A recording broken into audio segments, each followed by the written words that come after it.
speaking about gratitude and you ain't living the life that you could be living.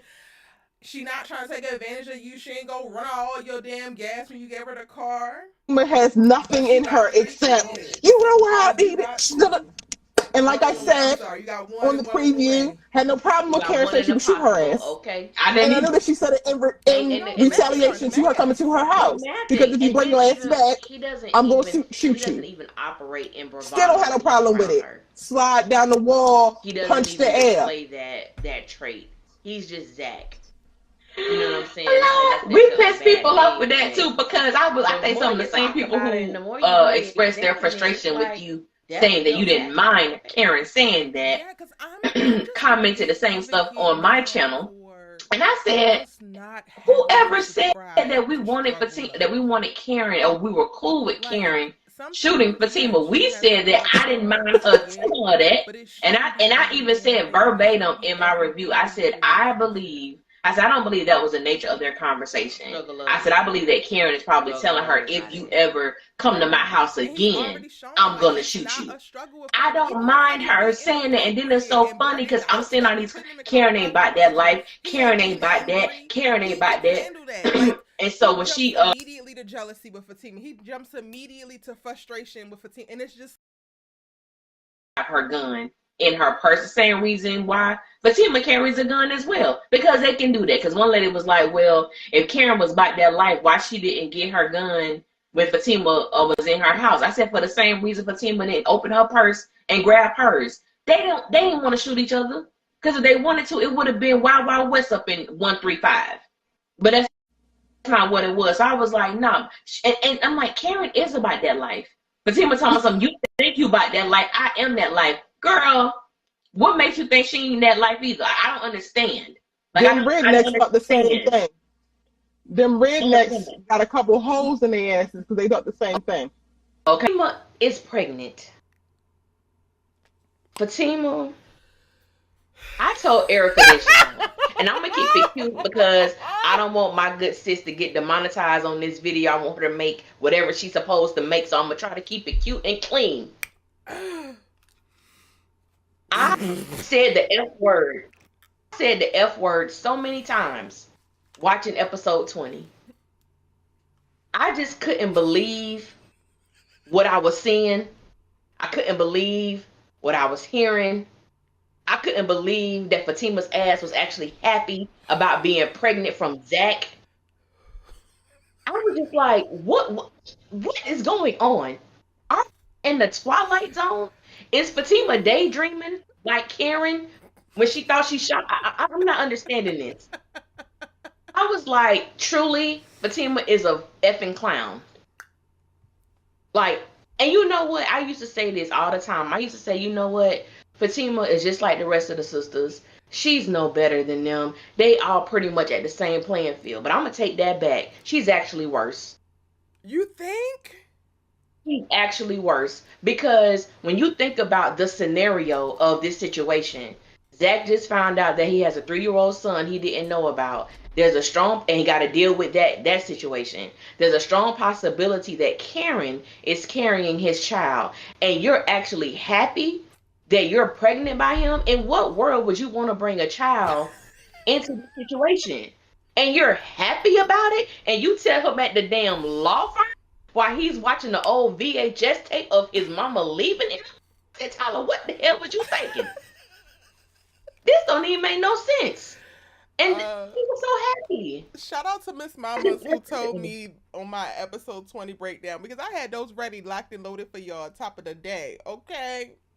Shout out to Miss Mamas who told me that me laughing all throughout the episode 20 breakdown made her teeth itch. I hope you watch it tonight and I hope you're ready to scratch them mofos because Scratch, scratch. That's what all I can is say. this? What like What is going on? what you said, Ellie? She's happy about it. There's not like, like Happy. it's like You think I'd be a good father? More than you know. What? What? Wait. I wish Karen and Fatima could have talked and this all could have been avoided. Child, I was hoping that at some point Karen and Fatima was going to be friends, but we ain't never getting that. No, Yeah, and I wish that too because I feel like, and I knew it wasn't gonna. I think we kind of knew it wasn't gonna happen when we knew that Fatima was actually, the one that was having sex or engaging with Zach, and when Karen and Fatima had that conversation at the salon, I was like, I could really see these women being friends, but I didn't get my hopes up because I'm like, once it's revealed, it's gonna shatter everything that's happening between them. And I'm like, I know a lot of people want Danny and Fatima to be friends, but I said, actually, I would have loved to see the dynamic between Karen and Fatima if Zach wasn't in the middle. I think it would have I been a still cool thought thing to see. it would have, and I still thought that even after, like, if her and Zach would have just fizzled out, I felt like her and Karen could have still been friends. Because, like, I have literally, to get back at an ex, sought out his high school love and befriended her. Like, so it has happened. Like that stuff has happened. I felt like they could definitely do it even after Fatima was having sex with Zach, as long as it didn't get to the serious point that it apparently got to. Yeah. They have so much in common that I think that they would really, one, hit it off, but then two, benefit each other's lives.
Hey y'all.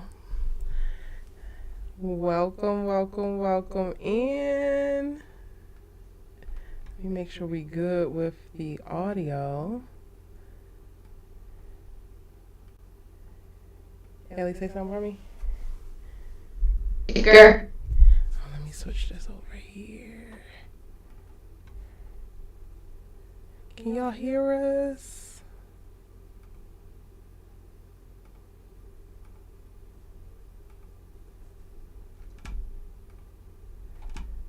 Oh, I gotta switch this actually, I believe. Can everybody hear us clearly? Can you hear us now? Allie, you can hear me good? Be heard. I hear you well. Mm-hmm. Oh, wait. You're not coming through on my headphones. You're coming through on my speaker. Why is that? Hey, y'all. Welcome in. Everybody. I have it set up like this. Let us know if there's any echo or anything, because once we get started, y'all, that's it, that's all. Okay, one more time, Ellie. Can y'all hear us? We good? Yes. Ellie has an echo on your end. It should be gone now. Can you still hear echo? How can you hear it now? Is it good? Are we good? Can you hear me now? Oh, they're saying both of us echoing now. Both? Yeah. Okay. Alright, let me double check. Not us kicking the dust off real quick. Oh, I know why. Sorry. This is my bad. Actually, we are both echoing. Now we should not be. Let us know, y'all. Is the echo gone? We got some new equipment over here. We getting real production-like. And, you know, your good sister's trying to navigate it. Erica trying to be Quad Studios over there where she at. Doing big things. Listen, we trying to elevate, we trying to do a little something, so much to come, so much on the horizon. Are we good to go, y'all? Let me pull this up on my iPad. I even got my little monitor over here that we gonna be bringing in every now and again. Y'all, it's a lot. I'm very proud of the work I've been doing over here. Proud of you as well, because you've been doing it. Thank you, friend. We good? No echo? Yes, no echo. Demetria said no echo. Who we got up in here? Let's go ahead and get some shout outs out the way. It's crazy, Allie, because we did not really talk about the episode prior to. We really just kind of come on here and we just go. Yeah. And I'm not excited to talk about this episode, but I'm excited to talk with Allie and y'all. Like, now all of a sudden, my energy is like, I'm ready. Like, this is what I'm just here for the vibes at this point. It's not even the content, because it's the vibes. It's the great company for me. It's the vibe. It's the vibes. Right. Just Danielle was the first one up in this thing. Hey, boo, hey, Kenny, hey, Suge, Kana. Love and Light. Okay, come on, Love and Light. You're a new face here. Welcome, boo. Hey, Cheryl. Hey, Erica James. Welcome back, honey. I know you was ready. You wanted tonight. Tamara, Tiff, PB Laws. Hey, boo, hey, Vaughn. Vaughn C in the house. Kelly Hester Jones. Hey, honey. Welcome in. New member as well. Shout out to you. Edwina, welcome in, boo. Natalie Rose, DNC Greatness. Money Green Say, another member. Hey, boo. Edwina. Love Sour Grapes. Mimi Loves Peace. Shari P. Hey, boo. You back from vacation and turning up in your friend's wedding. I'm looking at your Insta stories like, I know that's right. Absolutely stunning. Nicole Taylor. Hey, honey. Did I miss anybody? Tam B just came in. Okay. Robin Fraser. I'm low. Okay, let me see. Let me turn it up a bit. Am I low? Because y'all know I get loud. I've been trying to just get it together because I ain't trying to blow y'all eardrums out. I don't be having coof all the time. Is that better? You could barely. You sound good. You sound good to me. You sound good to me. Oh, I did all them shout outs and y'all can barely hear me. Can y'all hear me now? I turned it up a little bit. I be so worried about clipping and all of that for y'all. Can you hear me? Cause I get the hollering, and I ain't trying to do that. We good? Y'all good? Nicole Taylor just came in. What's up, I boo? just shout out all them people and they barely heard me. That's our PB Laws. Kelly Hester, Edwina Jones, Sweet Cakes 5, Sweet Cake 5, Demetria, Shari P, DNC Greatness, Nicole Taylor, You can hear just who fine. else? Chaco, 8 Erica, Doll. Jane. Okay, it's better. Okay. I think you good. I'm so Good. sorry, y'all. I'm gonna make sure now I know. I'm gonna keep it at a 7. I was a little worried because I be hollering and I don't be wanting to do that. Shari P, Kelly Hester Chocolate Dog, what's Jones, up, boo? Kimberly Felder, hey honey, Money Christy, Green Tay, all the members in the chat. Christy. I appreciate y'all so very much. So we good. We good with audio. We good with video. We ready to get in this thing. It's your good sis. Y'all love to talk TV with the amazing, talented, dope, utterly incredible. Nick, giving it to you when I give it to you, but always in the nick of time. And always in the nick of Right. time, y'all. First of all, before we even get into this episode, because I'm really excited to be back here, y'all. Like, I like how this feels. I love talking with y'all. Yes. How are y'all doing? How are you feeling? How is your heart posture? Where's your mind at? Just drop a little tidbit in the chat for us. Let us know where you at on this evening. How are you feeling? Regardless of what it is that you feel. You can share anything. This is a safe space. How you feeling tonight, Allie? Absolutely. You know, I have been feeling the best physically, but I'm doing good. Okay. Today was a good day. Today was a good day. Yeah, it was better than yesterday. Okay, I'm So I thank glad. God for that. Yeah, I thank God for that. So I'm doing good. I'm doing good. I How are love you? that. I am energized now, but I feel like I was kind of Yes, you dragging are. today. I'm so tired. Like, I had so much going on. Monday, I hosted the red carpet for Hollywood Confidential, where we honored the iconic Marla Gibbs, and we brought out Tisha Campbell and Tashina Arnold and Tabitha Brown and Tiffany Haddish, and we just gave her flowers for being a icon, as I mentioned, but just a overall amazing woman in industry, champion and pioneering space for us to come behind her as actresses and then them as comedians, as producers, etc. So Monday was a lot. Like, I'm on a fitness journey as well, so I like worked out heavy early and then I did that and that took a lot out of me, and then I'm like trying to be consistent every day. So like I woke up today like, dang, I'm dragging, but let me go get these 10,000 steps in. Let me go do this. Let me go do that. And I made it to the episode and I was like, I don't know. And then the episode didn't really inspire me. But again, I'm here with y'all now and I'm excited. On top of just the overall state of where our world is right now, I've been really in a very weird space and trying to battle the duality of being present in the moment that I'm in and like celebrating the industry and people and the opportunity and like being present for like what I'm able to do, but then feeling very sorrowful for like what's happening over in the Middle East, and then trying to lend my platform to that because I stand with Palestine.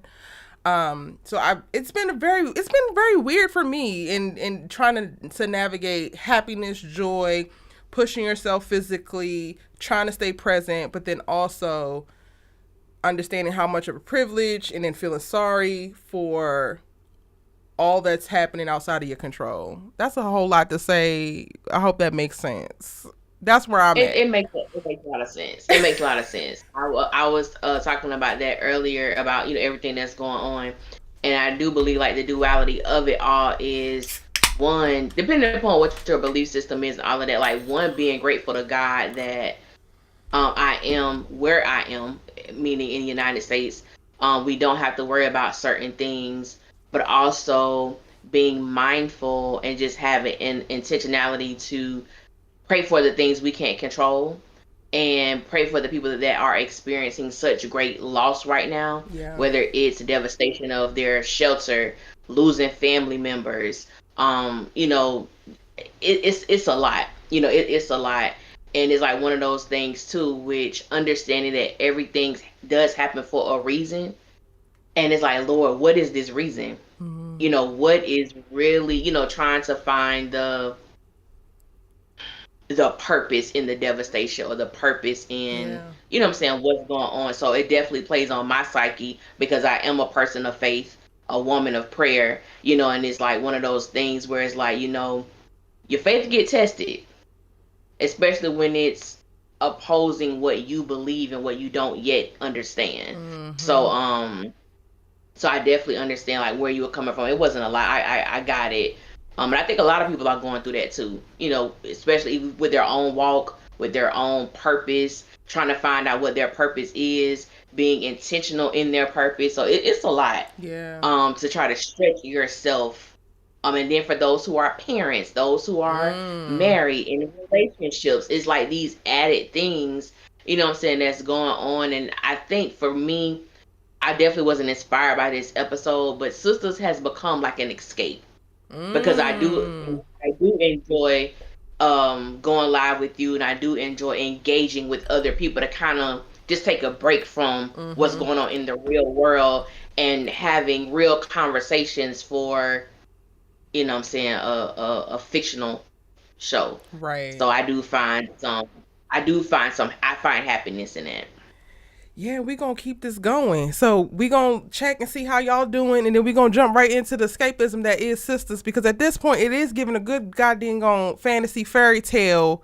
I don't know about if it's my dreams. It's giving nightmare for me, but hey, it's still outside the realm of what I would think is reality. Okay.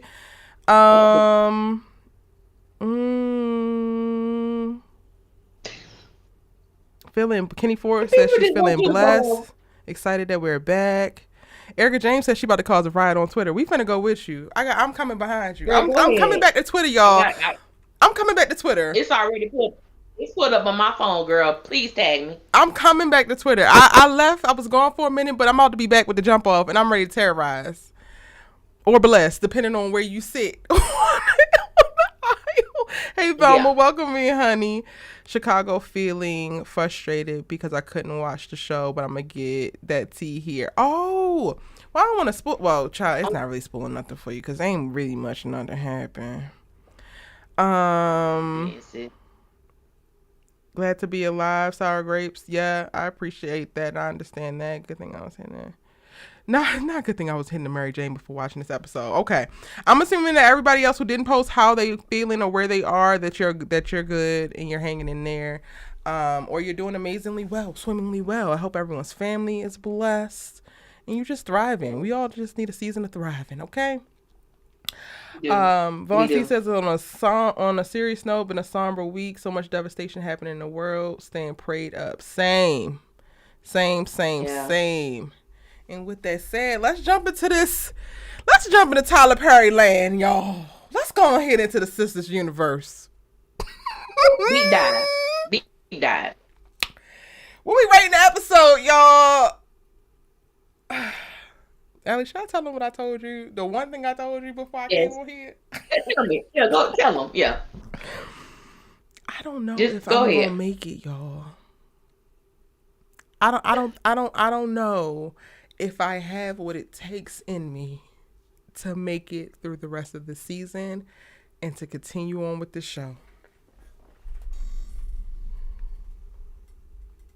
I'm fighting sister demons over here. Drop y'all's rating for the episode on a scale of 1 to 10 in the chat. I just gave you a little bit too much on. That's where I'm at already. Back in the tail end of season 6. We on episode 12. And your good sis don't know if she gonna make it. I see a 4. I see a 3. PB Law said rated BS. Oh, Money Green Taste say it's a 1 for me. Demetria, a 3. It's a 1 for me. I'm seeing a whole lot of 1s and 3s. Okay, Kimberly Felder said it's a 3. Kelly said a 1. This, Shari, this episode was background noise. Exactly. I started to yeah. take me a little nap because I told you I was tired. And I'm like, oh no, you got to watch this because you got to talk to your people. You can't go to sleep. Rated confused. Baby. Erica. Velma Young said 4. I'm not messing with Erica. I did not watch the Drippy in the. Why she got cut up like that all the time? Why she always cutting up? Baby Tiff Jones said this episode owes me change. Baby, that's gold.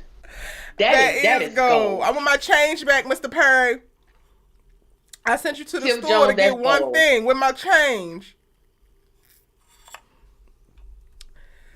2, 3. We ain't get nothing over 5 yet. One thing, I don't think we gonna see that today. She kind of said she stopped her true crime for this. Nuh-uh. This wasn't even worth it. Hey, Desi Acosta. Welcome in, honey. Everyone was saying it was boring on Facebook. But you know what? Baby. I kind of felt like it was going to be. Like something in my spirit told me, Erica, don't get too excited because Tyler gonna ease in back into the season. I don't think it's going to be anything spectacular. And we also, except for last week's episode, right? Because that little surprise, or not last week, the episode 11, the little surprise, did Karen shoot Fatima or not? But other than that, like the 4 or 5 episodes prior to that, all of the meat of the episodes were always in the first 10 minutes. So I was like, first 10 minutes is going to be what it is. And then everything else after that is whatever. And that's what it gave, at least to me. Yeah. Why do I think I'm not going to be able to make it? Cause y'all, it is very hard to watch and suspend so much disbelief or to suspend my imagination to the point that the repetitive dialogue makes sense, the useless dialogue makes sense, the storylines that are going absolutely nowhere. For Karen to send the doctor's email to Andy for them to get a definitive, this is what it is, and now Aaron is going behind her back to... I'm over it. I don't care. Like, it's almost like Tyler Perry has beat all the care out of me. I don't even care anymore at this point. I don't care who baby it is. I'm gonna go ahead and give y'all a spoiler alert for today, because all y'all gonna get from me by way of entertainment is I'm on Andrea's ass tonight. That's the only person that I really have anything to say about. I'm on her behind, and then I'm gonna take my ass to bed. I'm right there with you. And something that I told Erica before we got on is that for me, I wasn't expecting to be wowed by this episode. I really expected same old. I was just glad to see my girls back gracing our TV. But one of the issues that I have is that Tyler has placed such a dependency on this pregnancy storyline that no one cares about anymore. Like, it was cute maybe the first 3-4 times that it was mentioned or trying to find out the paternity. But as of now, this has been going on for so long. Who cares who the daddy? I know, I don't care. I don't care. And then, like you stated, Karen sent over the paperwork to Andy. It looked as if Fatima said, "You're the father." Then Aaron comes along and says he's the father by way of who? Because somebody definitely violated HIPAA violation for the second time. Okay. And Fatima prints it out and says, "Well, it's not Zach's baby. It's not." First of all, can we just go into? You want to go into Andy? I don't know if you want to start off with that. I think we can. Let's just go ahead and do it. Yeah, but because you get it and I get it as well. And there are so many people, you may or may not be in the chat right now, but there are so many people who come on my channel, Erica channel in the comments, her DM, my DM, and strongly defend Andy to say that she is a good friend to Fatima, and she's a good friend to Karen. And for the life of me, and I literally did a video talking about Andy, and I put a little part in there about the friendship between Andy and Fatima and Karen. For the life of me, I do not understand how people feel that Andy is a friend to Karen. And we saw for the umpteenth time in this episode just how raggedy and degrading of a friend Andy is to Karen. She had so much of a facade, or I guess pumping up her chest, when she didn't want to say anything to Aaron about Karen in his presence. I'm not going to talk to her about you. Yet Fatima comes in your office and you do that. You a lawyer and you don't have no damn poker face. Everything is written all over your face. Fatima says, "What is it?" "Oh, nothing, Andy." As if you can't. And I think that's what this irks my nerves too. As if you just have to tell Fatima everything. Karen's business is not Fatima's business. There was nothing that should have been said in there. I literally wanted to jump through the screen and just punch Andy in her darn throat. Period. I can't. She's a horrible friend. And then we'll preface it by saying, "Oh, Karen's my best friend." No, she's not. Who are you trying to convince? Who? She's not your best friend. Who are you trying to? She's not your best friend. She's not your friend. Unfortunately, she is just a person who you have known for years. Other than that, there is no loyalty towards Karen. There is no genuine concern about her. If you are so easily persuaded to tell Fatima information that is none of her business. What Aaron told Andy was not Fatima's business, and that just pisses me off. Because at the end of the day, Zach and Fatima gonna come out number one. Always. It's like, and I'm not even really that pissed about that, because it's just like, all right, Tyler and Ari told us this is what that's gonna be. Okay, cool. I get it. Whatever, sir. Whatever. But I'm sorry. I gotta take it back because I'm dramatic as fuck, and I don't like Andy. and I think she solidified it for me for sure with this episode. Yeah. I am done trying to hope and wish and pray for her.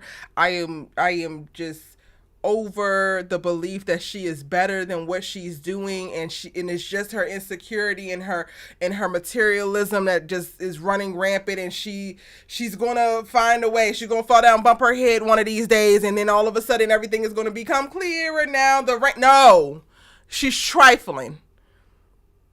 Point blank, period. Andrea Barnes is trifling. And for every last one of y'all who have come into the DMs and come into the comments and slid into emails with y'all 5-page letters about Andrea being a good friend, and you can't make people choose, and just because she's friend with both girls don't mean... Stop projecting. Just because you are able to maintain friends with two people who are actual enemies don't mean that Andrea Barnes is doing it well. And I would like to submit for your consideration that your ass might not be doing it well either if you see nothing wrong with what Andy is doing. Because it makes absolutely no sense to me how, as a lawyer, she cannot find the words "no comments" when Fatima comes snooping about some business that's not hers. While she's trying to talk about, "Oh, Karen is my best friend." Where? How? It's giving you auditioning for Fatima to be your best friend. That's what it's giving. Because anytime Fatima needs some information, you offer it up. And anytime Karen needs some information, she got to drag that shit out of you and or give you an ultimatum. And no, I'm not advocating for ultimatums because those things get a little bit tricky. But in this circumstance, in this case, oh yeah, the ultimatum needs to happen. Point blank, period. And let's not conflate the issues either while we talking about Karen and Andy and their friendship, because yes, Karen be tripping. Yes, Karen be wilding. But Andy is also disloyal. And those are two separate things. And if I decided to sign on to be friends with a Delulu girl, and I know that she Delulu about something, or I know she love this, it's up to me to decide within our friendship how much I'm going to ride with her on this particular roller coaster with this. something completely separate from whatever I got going on with her arch nemesis or the new bitch. You cannot call yourself a good friend and then willingly offer up information and conspire behind your good friend's back and kiki ha about how much of a hoe she is. With the bitch that came in her house and called her a hoe. And you too, while might I add. They called you a hoe too. Okay. Andy, you weak in the knees. You disgust me, girl. You literally disgust me. Because the way it was like, all Fatima had to say, Andy, well, all right. Itching like a little raggedy bitch. Itching to go run tell it. Bird, okay? Bird behavior. And I don't give a damn what any of y'all got to say about it. I really don't. Because I tell you one thing, it wouldn't be my best friend. And it damn sure wouldn't be me. All Andy has to do is not comment to either lady. And she can't seem to find it in her heart to do that. So as the title says, Andy is never beating the bad friend charges. I just had to rant for a second. I know I was a little all over the place.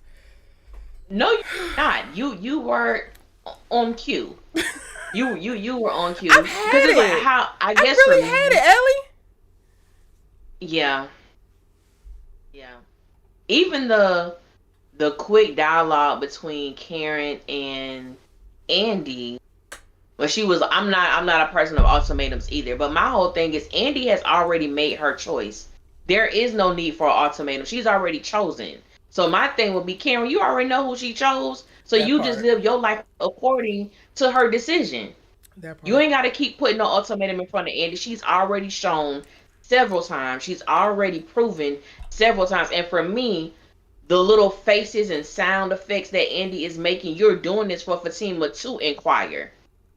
That's how I feel. You're doing it for her to do that. And you don't hesitate. Just, well, Aaron said. Why? In what world? In what world does Fatima need to know what Aaron said? Okay. And even if she do need to know, why the hell does she need to know it from you before Karen knows? Okay. When I tell y'all, I don't want to hear shit. Do not bring your goofy ass into my comment section talking about Andy's a good friend, because you will get ethered, okay? You will get ethered.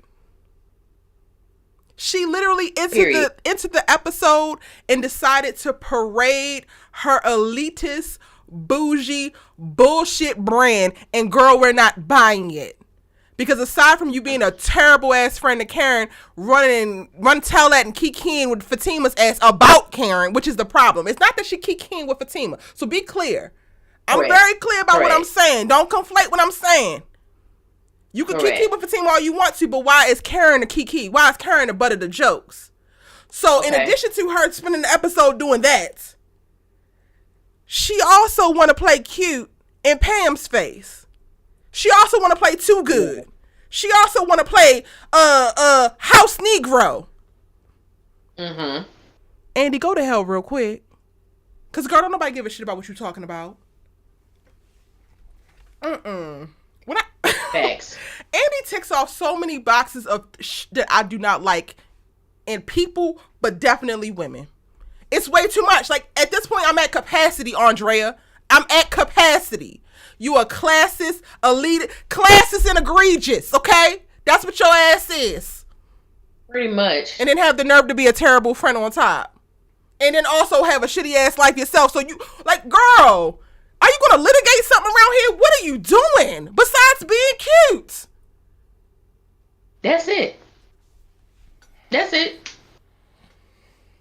I'm glad you get a word in, Allie, because all I keep doing is hollering.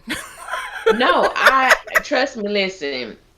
I feel the same way.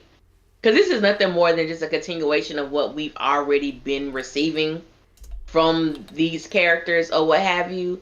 And I think the thing that, like,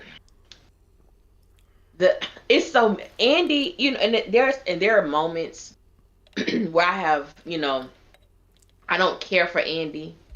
But it's like, I don't understand her purpose anymore. and then be the first one to call somebody. We need to go see Karen. No, you don't. You didn't see what I saw. We need to go. And I'm like, to do what? To tell Fatima. Even Fatima was like, you going when you leave for you going to see Karen. Yeah, I'm gonna go. Yeah, try to talk some sense in her. First of all, who the hell are you to Fatima tell me has. that? Because also, Who are you to I tell mean, me I don't that? really have much smoke for Fatima, but at this point, season 2 of Fatima, in this episode, didn't ruin Fatima for me.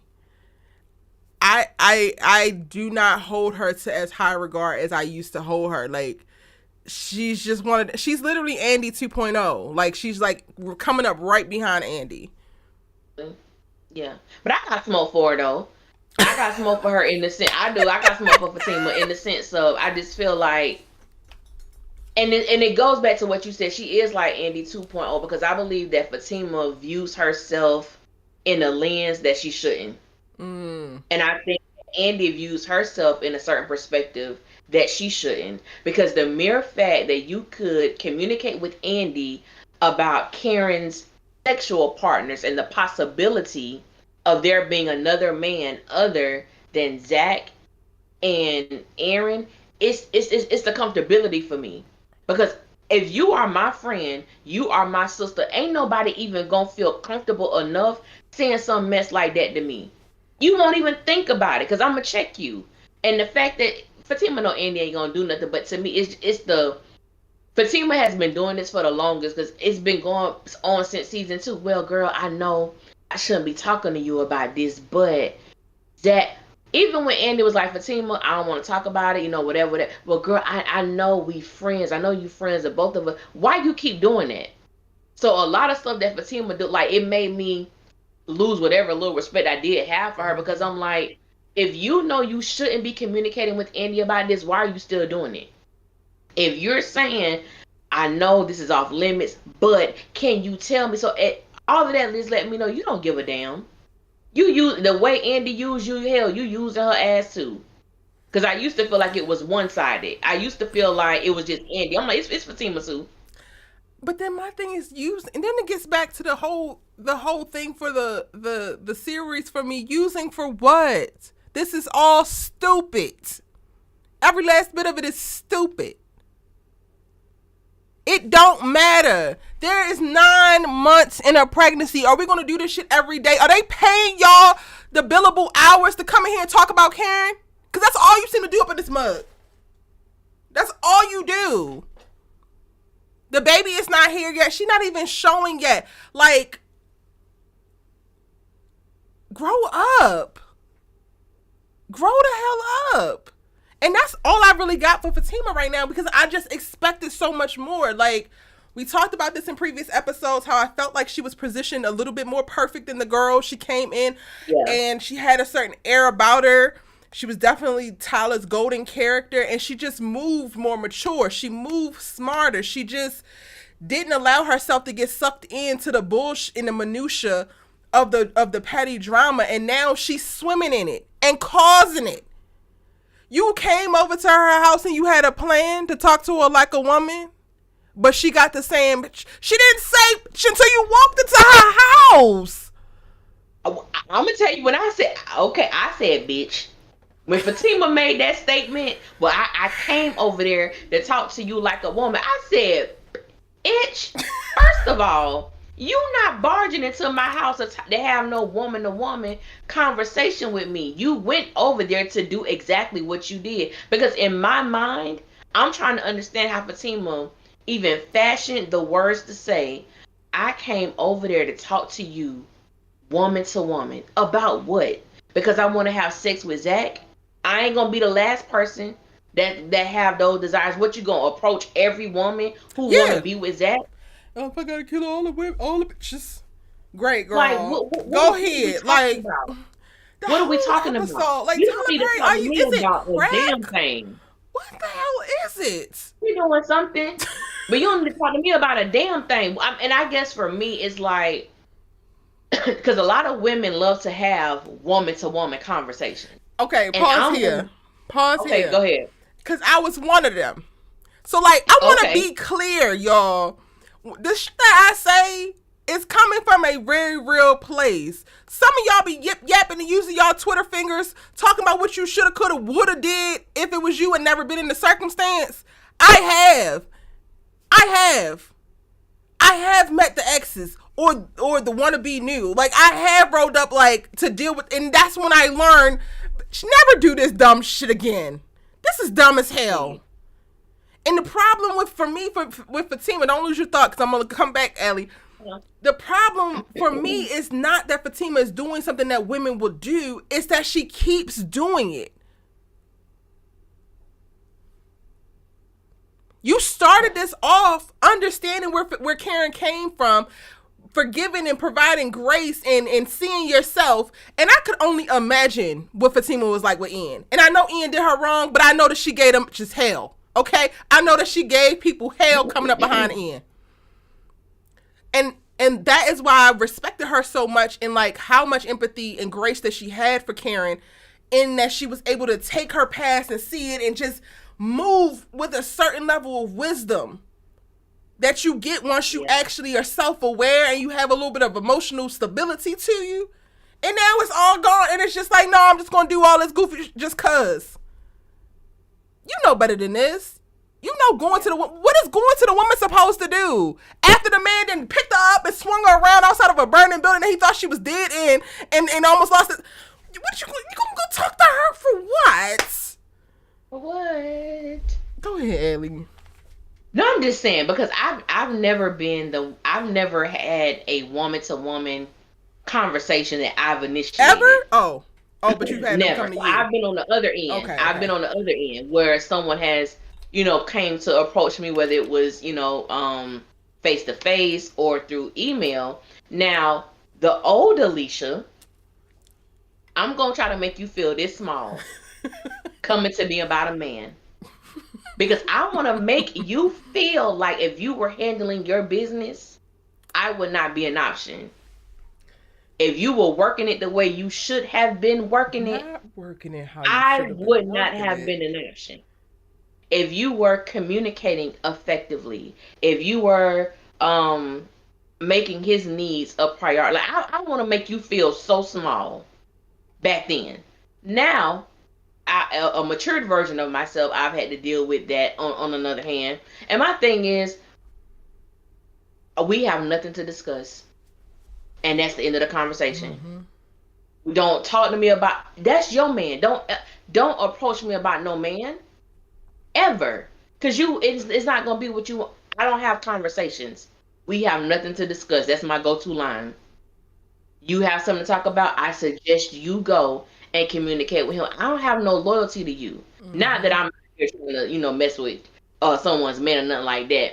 But my whole thing is, I just feel like, what is that going to accomplish when you continue to have a problematic man? Mm-hmm.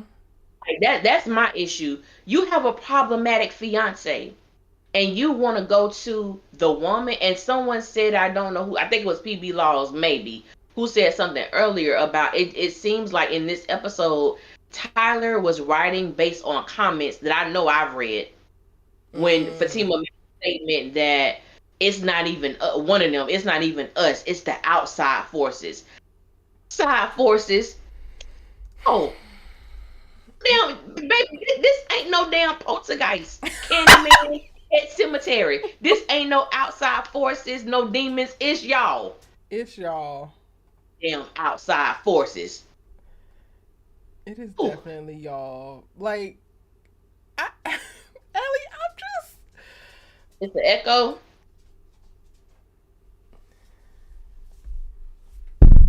Is the echo on? Okay, maybe that might be better.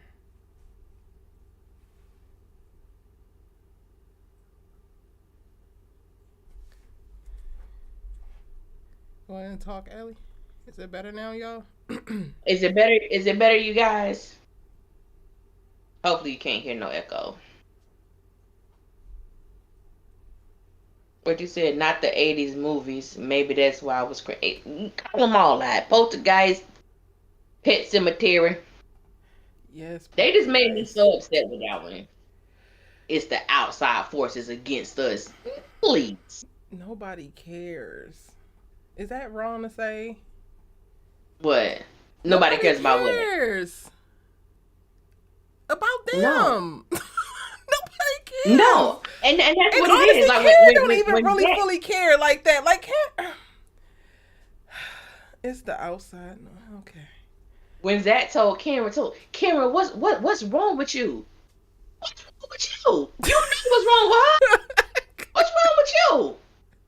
I said, don't try to make her seem, don't get me wrong. I am not saying, for everybody who I know might come for me later, I am not saying that I am in agreement with Karen's actions. I don't believe I would handle the situation like that. What I am saying is for him to act as if Karen got to this place by herself, that he had no type of engagement or responsibility with what we're seeing now, it is baffling to me. Mm-hmm. It's straight baffling to me. And my whole thing is not all of a sudden you and Fatima so close and so and I'm just like, no, sorry. Tyler, play me better than that. Play me better than that because it's not working. It's not working. I'm sorry. Period. No.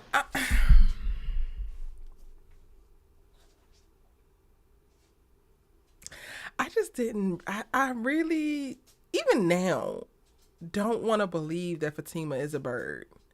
But everything is pointing to the fact that she's a bird. And I'm just like, she's a bird. She's a clown. Her. Let her fly. Let her fly, sis. Because she's a bird. She's a clown. Let her continue to perform. She right in the same bracket with everybody else. She really is. And she worse than them. Because you purposely got pregnant by Zach. You worse than them. But is she pregnant though? I don't know. But she said something in tonight's episode. She was like, no, I'm going to tell her. Which made me believe that she was going to tell Karen that she was pregnant too. But I don't know. That's just my assumption. Who did she say that to? But when they were in the at the law firm, she said it to Zach. She was like, I'm gonna tell. She either said I'm gonna tell her or should I tell her? Or I'm about to tell her. It was something. It was very quick. No, she said I'm about to tell her. But I didn't catch that was okay. about the. I thought that was about. I didn't think that it was about that. Yeah, that's what I thought. So I was just like, but then honestly, also, if that's the case, why would you let her tell her, Zachary? All of it is dumb as hell. This is so dumb. Like, y'all. One, oh, you got a baby? I got a baby. She got a baby? We all got babies. Fatima, why are you happy? We all got babies. What?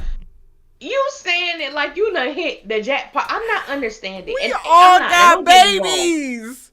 We all got a baby. Baby over here. Can I get another baby? Okay, you got a baby. You want another baby? That's what I'm getting. That's the vibe I'm getting. We all got babies. This is not anything to be. I mean, I understand you're pregnant if that is the case, and you're happy, but it's Zach. It's Zach. I'm just saying. It's Zach. I'm losing it. It's Zach. I don't know if she's pregnant. I don't think she is. That's just my personal belief. And y'all do what y'all will with that.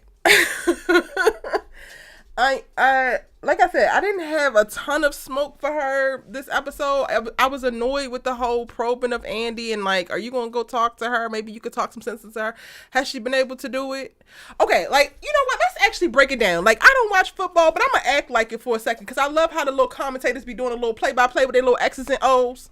Okay. Yes. So around this time in the episode, you come into ANDI's office and there is a Gary standing right there, right? There's a Gary. Simpleton, abusive, downright dumb, that ANDI seemed to can't stand up for herself, push out of her life. But you come in with the energy of, why are you here? I don't have no greens, no salutations, no nothing. Okay, cool. So we know what time you on. Usher Gary up out of here. Then you sit down to talk about Karen with ANDI, and one of your first things is like, are you going to go talk to her?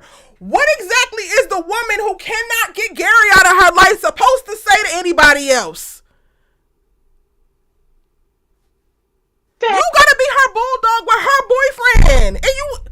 gonna talk to her.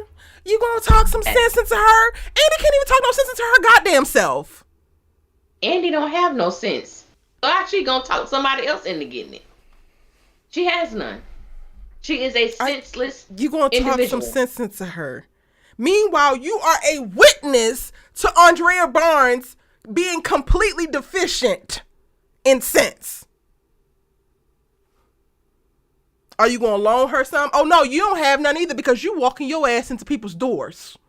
Okay. You jumping up for joy about pregnancies with a man who done dipped his thing and everything moving in Atlanta. Everything. Even one of your oldest friends, honey. You hell bent on calling all the bitches around you hoes. Meanwhile, none of them slept with Hayden. And y'all gonna be sick of me. The Fatima lovers gonna be sick of me because while I don't hate Fatima, I don't hate her. So be clear. I don't like Andy's ass, and I feel like she's on the road to get to Andy, and I will let your ass know as soon as she get to Andy. Stop. I will. Trust me. I will let you know. But right now, I'm still okay with her. But when I tell you, when you running around here trying to run Karen's hoe facts, the way I would be letting the Hayden hoe card fly. Because, girl, what in the hell was you thinking? Okay. What in the hell would possess you to incel? Okay. Insecure, okay. Like, do we gotta run it down? Since you want to be big bad Tima. Big Tima had her legs open for hoe ass Hayden. Insecure ass Hayden. Incel ass Hayden. I just need to be loved Hayden. And I'm not too much on the black men because, you know, I appreciate his little revelation today. He was revealing to the wrong person, but I appreciate that for this episode. So not too much on you. This is not for you, Hayden. We are leaning into your past before Tamara, before you realize the joys, the softer side of Sears maybe, and found love, right? Yes. But Fatima, you want to call all these girls hoes, but something, whether it was the Jose Cuervos or the Duce, something got your ass in bed with Hayden. So you might want to pipe down, okay? Pipe the hell down. Because whether Karen is a hoe or not, by your standards, I mean, I don't even know if this is going to actually be able to fly because Zach is fucking up by the second. But at least she wasn't fucking Hayden's, okay? She was either giving top tier men or they could definitely lay the pipe. And Hayden ain't giving neither. Because if Zach ain't going to do nothing, he going to lay the pipe right, at least. Okay. So not too much. Like, so pipe down a little bit because you've Hayden. Fatima needs to, first of all, and even her little joyful, Zach not the baby, no, Zach not the daddy, when she was walking out of Andy's office when that scene ended. And I'm like, you know, it's just the fact that you continue to come for. Why are you so concerned who was sliding in between Karen's legs? I said, now one thing we can say just based on what Tyler decided to write, unlike all the other women on the show, at least Karen did not sleep with Aaron the first day or the second day she knew of him. After bailing him out of jail. Did she not? Because can we do that? Last time I checked, Karen didn't bail his ass out of jail and then busted wide open on her couch. Busted wide open. Because Karen and Aaron didn't have sex until season 3. I know it's the arguments of how many days are in each season, but it wasn't until season 3. Fatima met Zach. He got arrested. He had to pull the paper out of his back pocket to remember her name. Let's pull these facts out. Called her. She spent $5,000 to bail him out. You didn't know nothing about this man. Tell me, I see your potential. You was a damn lie. You took him to your house. Tell the truth. You saw the dick print. That's what you saw. You saw that potential. Let him go to your house, take a shower, get all clean and smelling good. Let him sweet talk your simple ass. What my ex did, what my ex didn't do, how my ex didn't make me feel. How my ex spent the first week and a half with Fatima talking about Karen. Girl. Talking about his and Fatima kept getting wet. Like, what?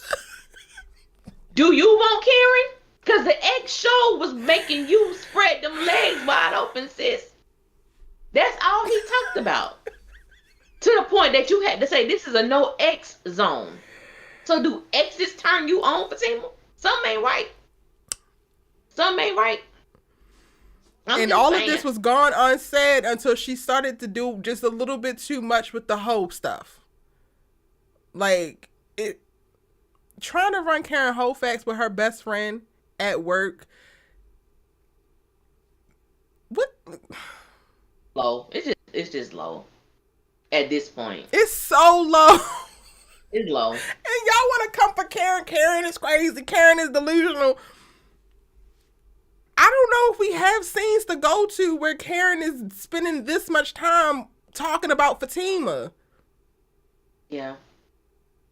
And to me, one thing I can say, I feel like she's real about it. Like even when she talked to Aaron, she was like, I don't want to be jealous of her, but it's like my friends are becoming her friends. That's a real thing. Yep, that's a very real thing. And I feel threatened, or I feel a sense of jealousy there, and I can respect that honesty. It's not making fun of her. It's not poking fun at Fatima. It's Karen dealing with her own insecurity. And that's like, Ellie, this is why I love you so much.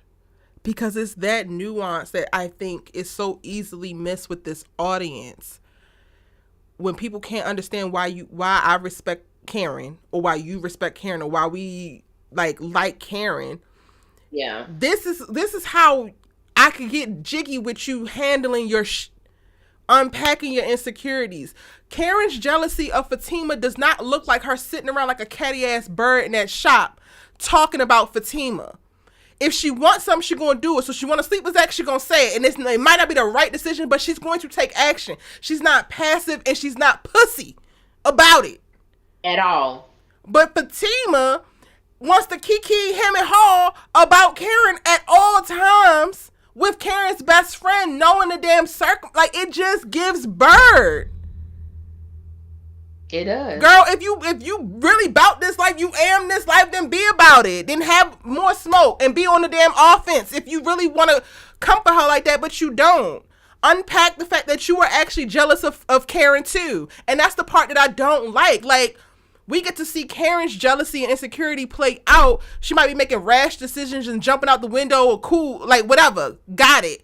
But it's active decisions in her process of like processing. Fatima, she sits in a very passive place as if everybody just supposed to be big and scared of Big Tima. But girl, you ain't shown us nothing yet. You've shown us the bare minimum. You've been skating off of that, and all the while you've been a bird. So low key, you was never supposed to get the reputation of a with some sense, because you always been a bird.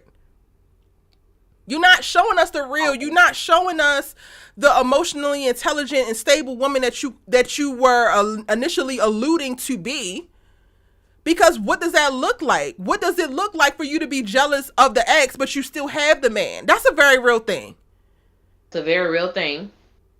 There's so much meat to the storyline of I don't want Ian to happen again with Zach. But Tyler is so focused on having this bullshit ass catty surface level battle that we can never even get to the bottom of that for Fatima, which would actually, to me, make her more likable, more understandable. At least in my eyes, it would. And to say that, and not only she doesn't verbalize it, but her actions show it, because you know how insecure you have to be to pull footage of your fiance and his ex while they had an outing. You went to the diner and asked for the footage because you don't trust your man. Let me be more specific. You don't trust your man with Karen. Because he can go see Connie. He can go see, what's the girl name? The baby mama. The first one. Heather. You don't need to pull no footage from that. But when he's with Karen, you had to go, because you just don't trust him with her. But that'll never come out. But I think that it's a real emotion that that gets covered as if, nah, I ain't sweating her. I ain't bothered by her. And you are. But you are. Every single thing that you do exudes that you are just so bothered by Karen. And then people want to play like Karen's the completely wacky one. Yeah. Yeah. I rather expose yourself. I can respect that. Expose yourself. And Karen does. It is what it is. Like it, love it. She at least she puts it out there. And She by put it putting out it there. out there, she can actually deal with it. She can actually see it. But all this other stuff that you hide and you keep tucked away, and the conversations that you have behind closed doors, you don't ever have to really be accountable to it because it's not out on Front Street. Karen, Right. whether y'all like it or not, the things that she decides to do, whether she's right or wrong with the things that she decides to do, so much of her stuff is so active and out on Front Street that if it is a mistake, then she's going to be held to it because everybody can see it. Fatima moves in the Right. shadows. So That's it's a great real point. easy for you to play cute and to play better because everybody can't see your dirt. And that to me shows weakness.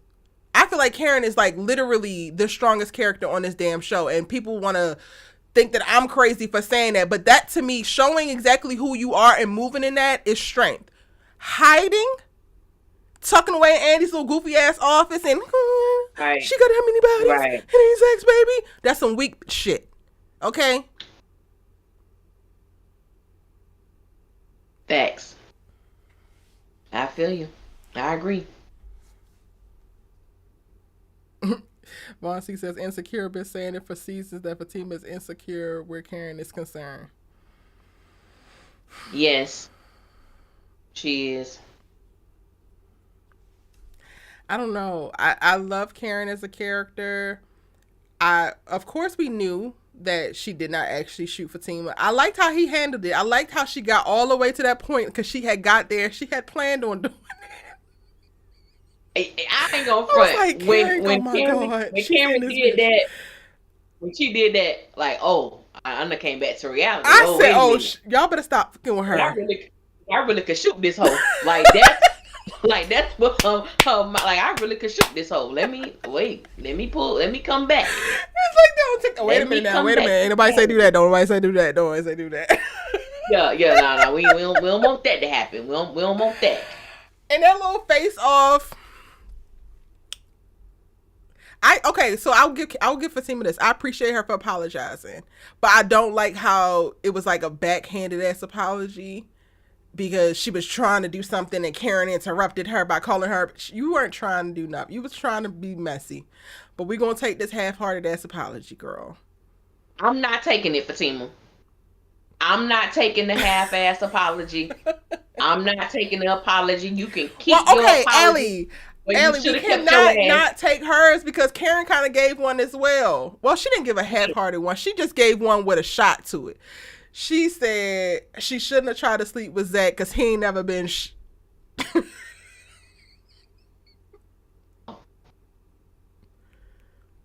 Did she? Yeah, she said I should have never slept with Zach, or I should never tried to sleep with him because he ain't. That's what she said. And then Fatima, see, no, that's not. And I was just like, see, this is when you need to learn to shut the hell up, Fatima, because you don't know that, honey. If she think that this boy ain't never been, she can say that. And in all honesty, she could probably speak for your ass too. Because given the timeline, girl, he ain't giving you the best. I mean, when Karen said I shouldn't have slept with Zach, I shouldn't have tried to sleep with Zach, I was wrong for that. I didn't really take that as an apology. I took it as her just admitting the reality that we all knew. No, you shouldn't have done it. And yes, Zach is shit. Like that's what I took from it. It's the mere fact, and even with that, I do feel like that is a sense of disrespect to attempt to try to sleep with somebody who you know is with someone else or put it out there. But I can respect the honesty. That I'm a respect honesty person. That's me. However, when it came to Fatima, I think the reason why I can't accept her apology is that you walked into her house on time. I came over there with a plan. No, the hell you did not. You can't, and I think the fact I can't accept it because the apology is saturated in deceit. Mm-hmm. You didn't come. You came over there. Your purpose was because you knew that Karen was gonna leave her door open because she wanted Zach to come over so that they could have sex. That's why you went there. You didn't go over there to talk to her to no woman to woman. You didn't have no plan. So that's why I can't, like, to me, your apology means nothing. You walked in my house. Can't even get that. I was wrong. You walked, Heifer, you walked in my house and you still breathe. You ain't got a scratch on you. Oh, that's you. That's God. Mm-hmm. That's God. And I just think Fatima, I think that I've seen Fatima apologize to Zach and it's been sincere. Yeah. Not that she needed to beg Karen or nothing like that, but what you said versus your offense, it don't match up to me. That's true.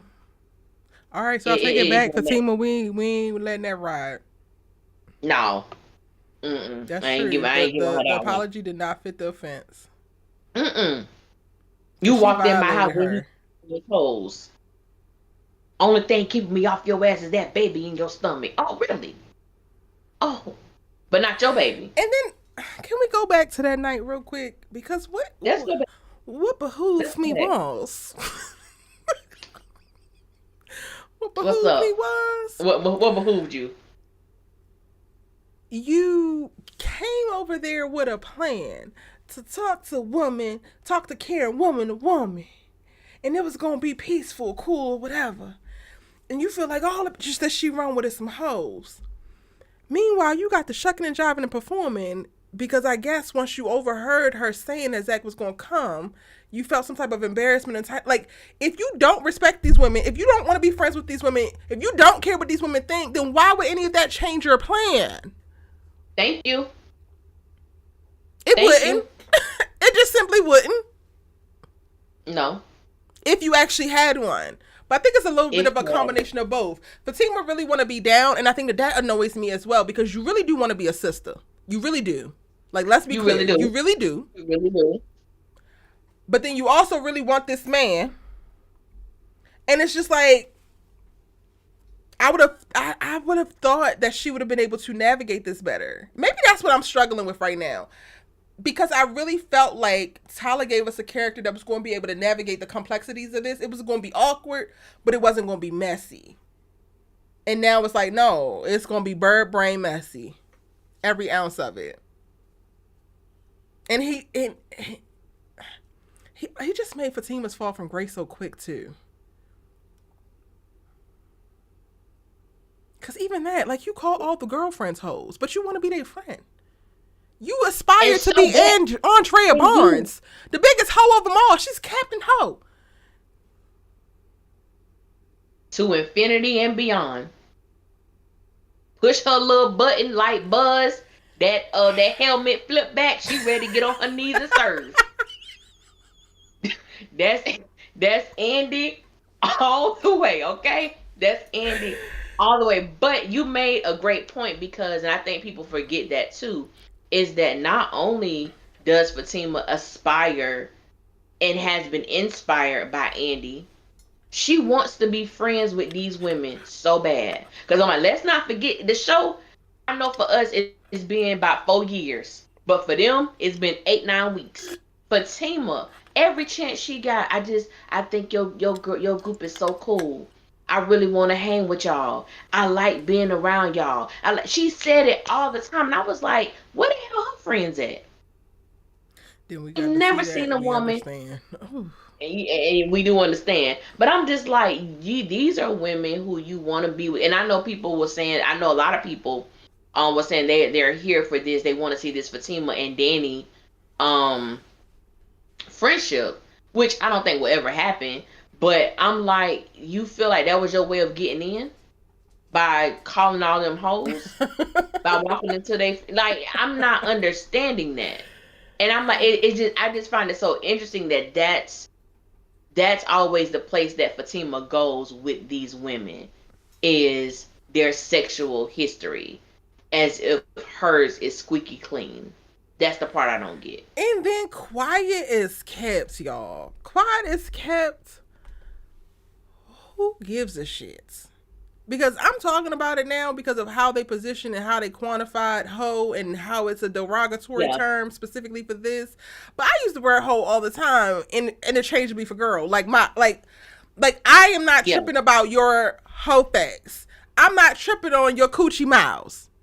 I don't care. At all. So also like, how young are we that is the one thing that we've reached down in our Barney bag to find and to sling as some kind of slur when you aspire to be like the one who has the most miles on her vagina?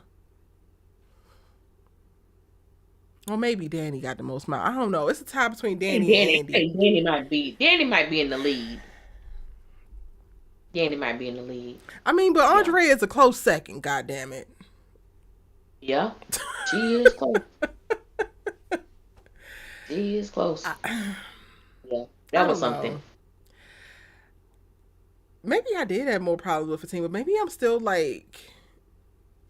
You think you still processing your disappointment? I think I'm still processing it. I think I left Zatima and I was just like, I don't care what Zach or Fatima do. So I really feel like maybe I just wasn't paying attention to her like that.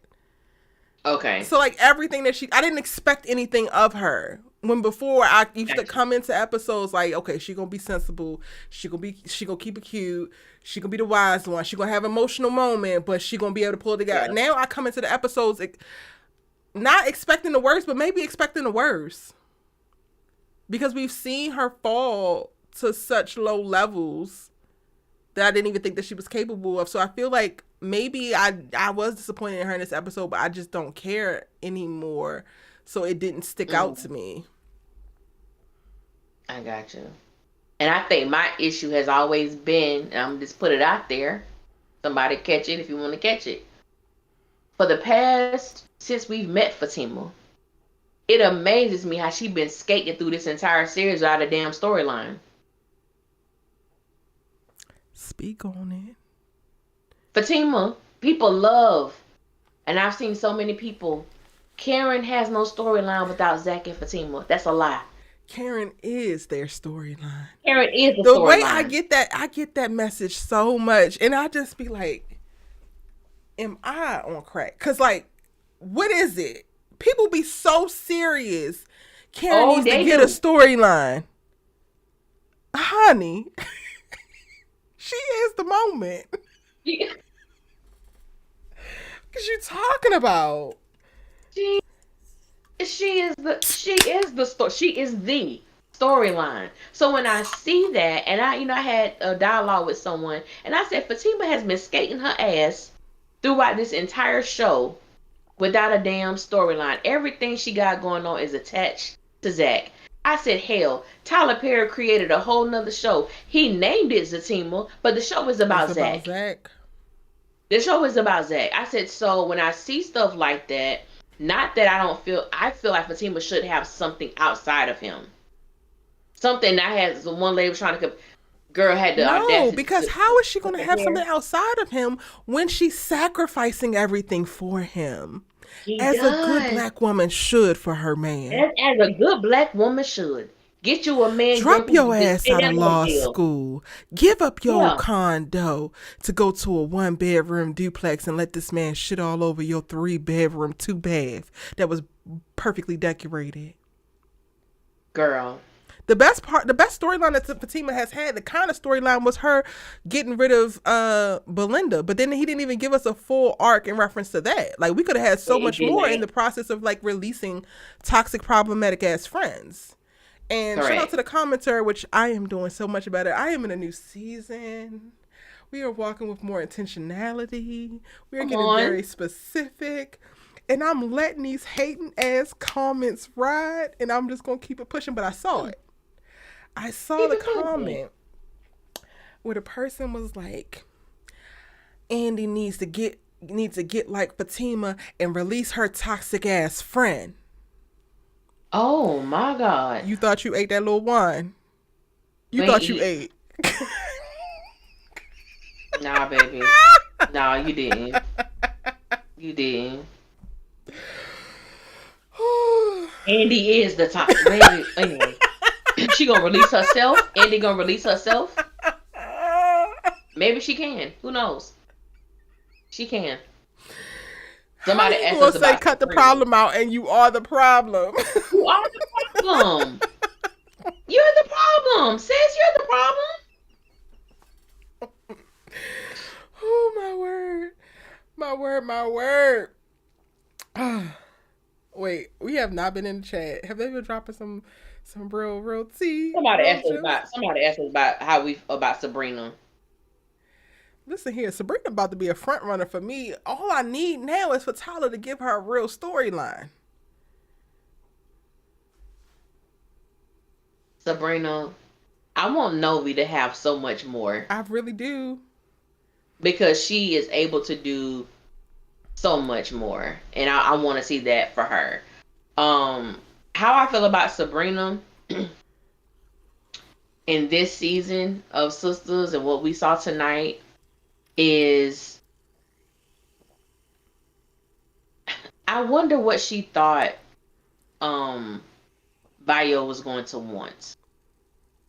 Now Bayo just pissed me off. You and somebody said it earlier. You're in America. So what happens in your country holds no weight over here. When I give somebody I want money apologies. I tell you that. I want country, apologies. in my country, that means they are promised to me. Everybody have no promise. Ain't nobody talk about no promising over here. Apology of what? There was plenty of people in the chat when I said that Bayo was homophobic. And they said, no, Erica. Maurice was just too loud. Maurice was just rude. Maurice was just this. You know, I think I'm still on that side. You don't think he's homophobic? I think he said his lifestyle. That's what I was going to say. He said his lifestyle. The thing I don't like is I don't like that Tyler Perry tried to push that narrative and not this is my thing. If you gonna push the narrative of him being homophobic, allow it to come out. Like that's how I feel. If he's gonna be homophobic, allow it to come out. One of the things that I dislike about the character of Maurice, and there are a lot of things I dislike about him. Maurice to me is hella disrespectful. Because I believe, and I've had this happen to me when I was in college several times, because and everybody's free to love who they love and whatever. But if you approach somebody and they let you know that that's not their preference or they're not interested, leave that person alone. Mm-hmm. Like I almost got into a fight in my class in college. Who the hell fighting in college? In class, and there was a young lady who she had tried to approach me before, and I told her like I'm not interested. I'm not even attracted to women sexually like that. She didn't take that as a hint, so I was wearing a skirt and she literally like put her hand on my thigh, and if it wasn't for my friend that was sitting next to me, she was finna eat a handful of fists. And I'm just like, and Maurice to me, he's very aggressive in his approach to people, like, oh, look at you, oh yeah, no, don't do that. Like, I just feel like, because the same way I wouldn't want a man to approach me in an aggressive manner. Mm-hmm. You don't know if I'm attracted to you. And Maurice, to me, he goes overboard. So when the stuff initially happened with him and Bayo, I didn't take Bayo as being homophobic. But since that's the narrative that Tyler wants to go with, I will go with it because that's how he's going with it. But I just feel like if you're going to put that type of narrative on a person, please show me the homophobic activity other than his lifestyle. Like I think that was a cop out. That was. I mean, when they had the interaction, Maurice was definitely extra. I think that girl crossed the line when she literally put her hands on you. Yeah. Maurice has never done that. So like, while he is team too much, it also, to me, it didn't warrant the response that Bayo had. Like, it felt like it was a little bit more to that. It felt like, oh, you uncomfortable for some deeper reason, not just you not attracted to him. For me, at least. Yeah. You mean in the first yeah.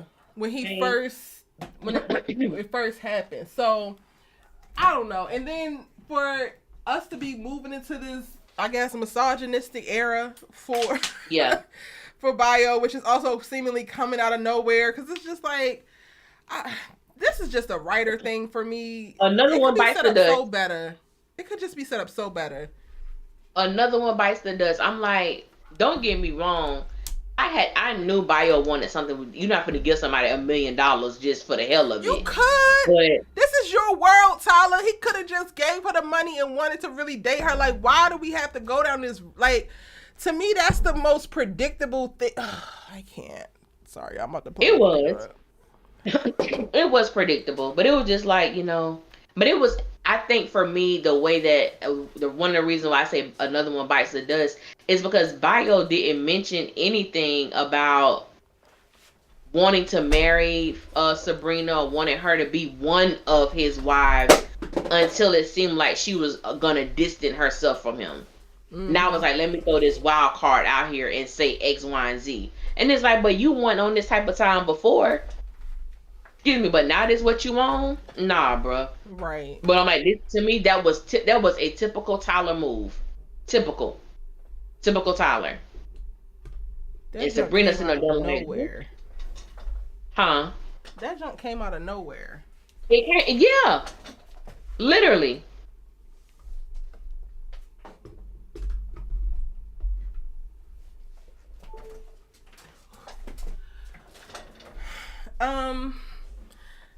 People didn't look. So yeah, we Well, were talking about Sabrina.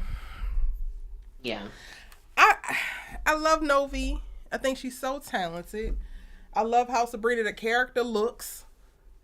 She just don't be doing nothing. Her storyline is whack. And Tyler need to give another one. She would quickly probably shoot up for me top of the list. Probably even surprise Karen. Like, I probably would give Karen a break for a second. I'm like, all right, Karen, keep doing your little goofy stuff. And I'm going to sit over here with these cute outfits. If Sabrina has some real something going on. Because she's the most sensible out the bunch. She's just not assertive.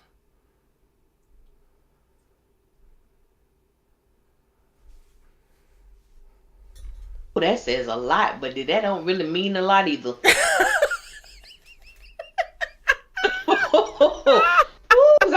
I'm trying to figure. I'm like, how do I feel about that? I think I can rock with it. But Sabrina she do some stuff that just make me look at her side. Like, I mean, the hell, they all do. That's not saying much. But I mean, she only getting the most sensible, I think, during Karen's pregnancy, because these hormones are wreaking havoc on Karen's ass. I will say, when it comes to friendship, I think Sabrina does. I think she has the most compassion, like the way that she shows up for them. I would say Karen is a close second, but in that way, I think Sabrina is that one she's going to be there. She's going to try to make it better for whomever. Yeah. And I do appreciate that quality about her. I really do. I do. I would even really love to see Tyler lean a little bit more into Karen and Sabrina spending more time together. And like, okay, you realize that Andy ain't a friend of yours, even though we know y'all gonna probably make up because whatever. But like, that's the perfect time for a shift to happen within the friend group, and it would naturally happen where Karen would gravitate to the person she feels the most safe with. So like, we do not have to keep her chained to Andrea when Sabrina is sitting right there, ready and waiting. And I think that Sabrina needs that, because in her best friendship with Danny, she doesn't really get the validation of feeling like she is the good friend that she is, because Danny played too goddamn much and is always ridiculing her and her decisions. Yes. Truth be told, and this is what Tyler, is another way he pisses me off. He gives great nuggets, and then he does nothing with them. I think throughout the duration of Sisters, so much that we've seen thus far, I am here for Karen and Sabrina's friendship.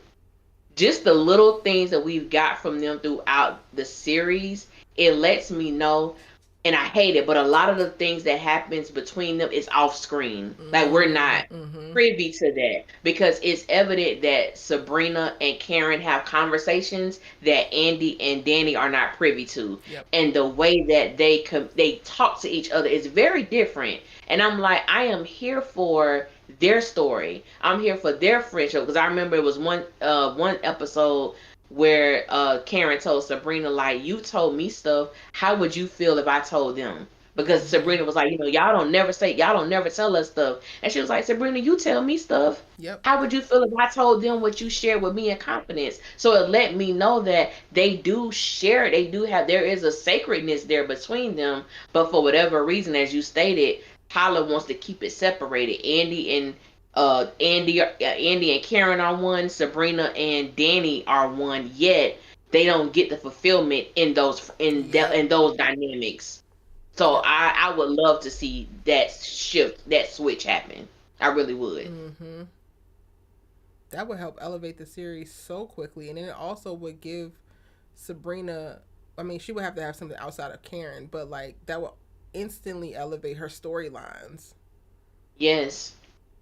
Because Yeah. I just think about if she had been consulting Karen instead of consulting Danny, her and Calvin, I think, would have went a lot differently. I do too. I do too. And that's so damn But then unfortunate.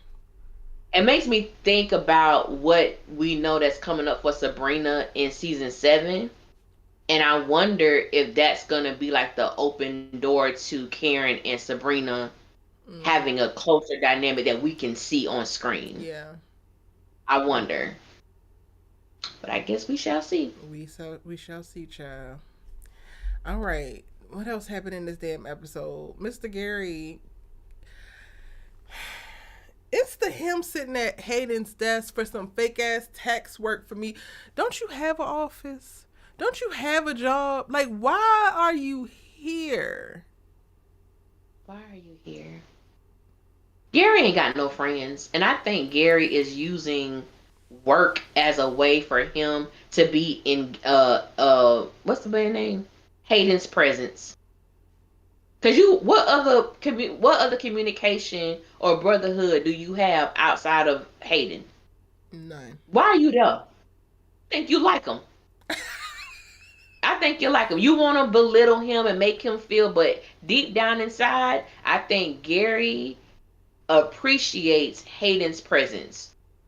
We may never get that story, but I feel like used to appreciate it a little bit more.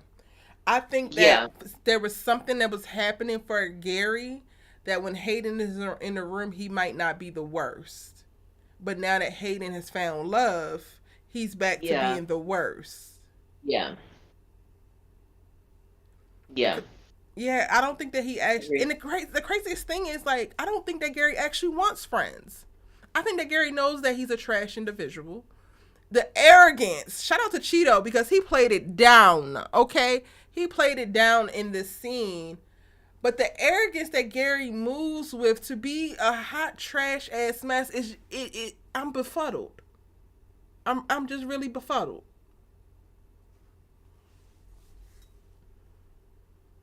Do you think that Gary? Because you remember the episode where he choked the hell out of Andy, or squeezed her half to death, and he told Aaron, he said, "I try to be a good guy. I'm trying to be." So it makes me think, like, does he think he's good? If you gotta say I'm trying to be good, then you know damn well that your ass is not, because you know you here and you know you trying to get to over there. Yeah, I can go with that. Yeah. But I love the vulnerability of Hayden in that scene. I did too. It was just he was saying it to the wrong person. I'm like, why the hell aren't you in Aaron's men's group? We could actually get some kind of reform. Yeah. Transformational journey. Oh my God. Yeah. Testimony. I did like that. Yeah, I did. But because you allowing Gary to lead your ass, y'all going straight off a cliff. Yeah, but I did like that moment with Hayden. Do you think that he's going to scrap the annulment? I feel bad now, Allie. I ain't going to hold you. Answer that question and I'll tell you why I feel bad. Do I think he's going to scrap the annulment? Do away with the annulment?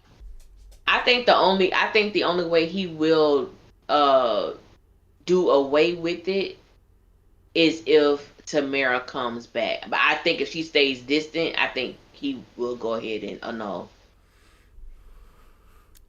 I feel bad because I know that she playing him.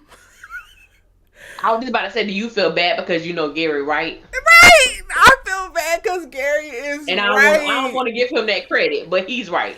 He's right. And then also because Hayden is so happy. Or at least was. And she don't like you, sir. But she a damn good actress. I just want like Tyler to have Tuck that she fall in love by accident and then they could just. But that's what I was gonna say. I was gonna say, is it possible that Tamara actually does like Hayden? Like, I think because I feel like if she was, because she knew what her purpose was with him the entire time, but the fact that she actually distanced herself from him and went away from him, it makes me, it's like I don't even care about the money no more. I don't care about the truth. I feel like if that was her concern, she would still be pursuing, and she's not. So it makes me wonder if she actually does have that, because I think, because when the look on her face when he talked about the annulment, she actually looked hurt. Like, she looked hurt. So I was like, do Tamara really like this? Do y'all think that Tamara really like him? Or she fell for him? And I hope Tyler Perry does not drop this storyline. Like, I hope this is not one to go by the wayside. Because I think it's a lot there. I don't know. Like, I feel like she's a great actress. And I don't know, maybe because there's been so many bait and switches for Tyler that I'm looking at it like, well, maybe she disappeared because she needed at least 30 days to go so she can make this a divorce and not an annulment. So she gonna go get gold so he can't find her so that the time will keep ticking. But I do like your version of events better. I would love for that to be the case. Like, that's what I would want to be the case. Yeah. Do y'all think that Tamara fell for him? Drop it in the chat. And while y'all are dropping it in the chat, what else did we miss about this episode? I just Andy. thought about it. Oh, what you gonna say? What? Mr. Perry, let me go ahead and be clear. I respect you, sir. You have done amazing work. You have pulled yourself up by your bootstraps and made a way when there was no way. Gonna go in. But you know what?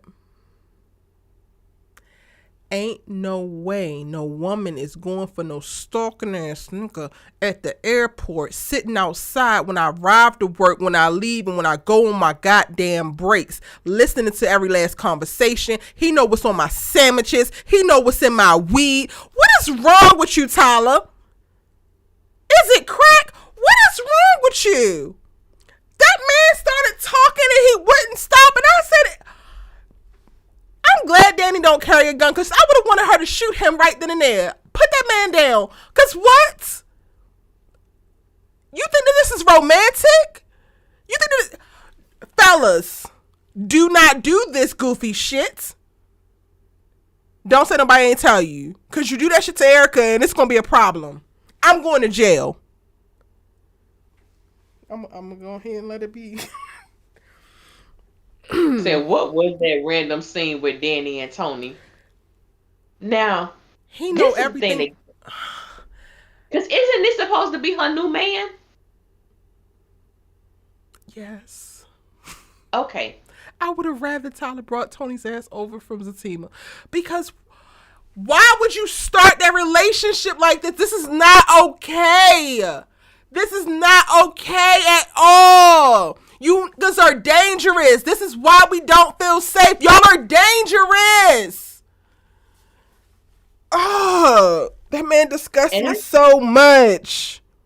Oh, Preston. Really you gonna go see your girls? How you know every last one of my goddamn girlfriend? I needed Danny to do something but stand there. Like, I know that this not appropriate and non-violence block my ass. She should have knocked the shit out of that man. What? You gonna go talk to Danny? You gonna go talk to Sabrina, Andy, and Karen? Yeah, you got a man, huh, Preston? Yeah, I'm gonna go talk to my friend. Oh, which one? Sabrina, Andy, or Karen? I said, wait a damn moment. Not that you know my friends' names.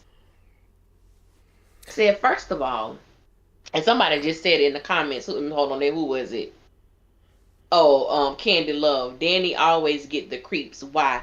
And the moment as I'm watching this scene, I said, why does it appear that Danny attracts a certain type of guy? She's already been through enough.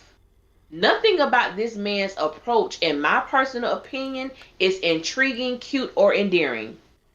The fact that you know all of this, how long have you been watching me, sir? How long have you been watching me? That you know all my habits. Now, don't get me wrong. If you work at a location, yeah, we may come to work at the same time, leave at the same time, whatever. You know what music I listen to. You You know know she who late I'm on her dating. rent. You know I'm late on my rent. You know who I'm dating. You know my closest friends' names. Are you kidding me? No, bruh. Ain't nothing cute about that. That wasn't nothing cute about that moment at all. And then Tony don't seem like he rapped too tight. At all. And be clear, Erica is definitely team Minnie to do a little bit more, make a little bit of effort, do some of your research, but this is too much. This is exactly, absolutely not. This will get your ass put on the most wanted list. No. Because, and then the way that you're rolling out this information as if you're going to get a goddamn prize, this is not Jeopardy. It's one thing for you to like capture all of it, right? And you got it filed away in your little brainiac of a brain because maybe you were a Pictionary nigga or like, I don't know. But like, for it to just spew out of your mouth as your game to get her, like you can't even put together cohesive sentences so there's not an awkward exchange. You can't even drip feed the information that you know about me out. He sound like a second grader reading a book. I know you smoke weed. We go to I was lunch like, at Tyler the B, same time. and for real, Tyler. Like I literally the whole time I just kept screaming, Tyler.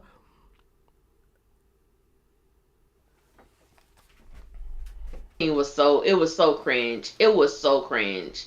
Then I'm gonna what Jenny? I'm gonna say Jenny's. I can't think of the name of the restaurant. I'm gonna be there and you meet me there and I'll tell you all of my life. I'll tell you all my details. Sir, I don't even know what you do. All the details to your life? No, I'm seeing somebody. Yeah, Preston. Wait a minute. And I think for me, after everything that Danny went through with Jonah, the fact that it wasn't even a pause or a hesitation or some type of a bodily response from her that put her back in that moment of being around a stranger or someone who tried to take advantage. Like it was nothing alarming came from her. It was more like just Danny as usual. And I'm like, what the hell is? It was so odd. It's not even the proper term, but it was so odd. So odd. And it's gonna lean into the I guess characterization that Tyler wants to stick for Daniela, that she is desperate, so she gonna go for it. Yeah. This disgusted me. Like, Because this supposed to be the new man. And I'm like, I can't like him after this. Candy loves that CJ run. CJ run. Talking like that. Like, what are we doing? I didn't think it could get any worse than the concierge brother over on All the Queen's Men, but Tony has arrived. And we're gonna be seeing more of him. Jesus. Erica, I'm gonna need you to chill. What she said. I'm not saying it. Y'all gotta be live in the chat. If you catch this on replay, the replay is available as well. Go see what Erica James is talking about, because I'm not saying it. You saw it. I saw it. I just saw it. Yep. Yep, I just saw it. She's a mess. A mess. Wait, did anybody say anything about Tamara? Hayden is gonna be Karen Lawyer, and Big Bird can't pull this ish. A lot of them think that she fell for him. Okay. Erica's talking about Hayden gonna wind up being Karen Lawyer. I don't want him to do that because he's a tax attorney. Let me tell you, this Tyler world, this Tyler world, that they were Andy has been a tax attorney. She has been a civil attorney. No, I thought she's always been a divorce attorney. Family law. That's what I'm saying. Andy started out as a divorce attorney. Andy She's done still a helped divorce Zach with his. attorney. I know, but look how many other things she been criminal, family law. It don't matter. Tyler will write them to do whatever, but I ain't gonna lie. Who said that? Erica James about hating me and her lawyer? Well, I was watching the show when I kid you not, I had the same thought when it was the whole thing with Zach and Fatima and Andy and Karen, and I said, you know what? I said Karen need to go ahead and make Hayden her permanent lawyer. Andy could not handle anything for me. He couldn't handle anything. You too close. Way too close. You see how quickly well, she don't know this, but you see how quickly Fatima's like, oh, I got your emails, don't worry about it. Absolutely not. Yeah. I'm good. I'm so good. So good on that. Maybe Tyler wants his 50 Shades moment. 50 Shades of Grey? Oh, he was like that. That creepy ass rich man was like that. Yeah. Well, it gotta be smoother than that. I was just like, does this work for women? I literally be watching stuff and I be like, I be in the house too much because does this work? I would really show my whole ass in that airport if a man approached me like that. It shouldn't. Like, it should not ever work. It should not ever work. And he is too big and sexy to be that damn dumb.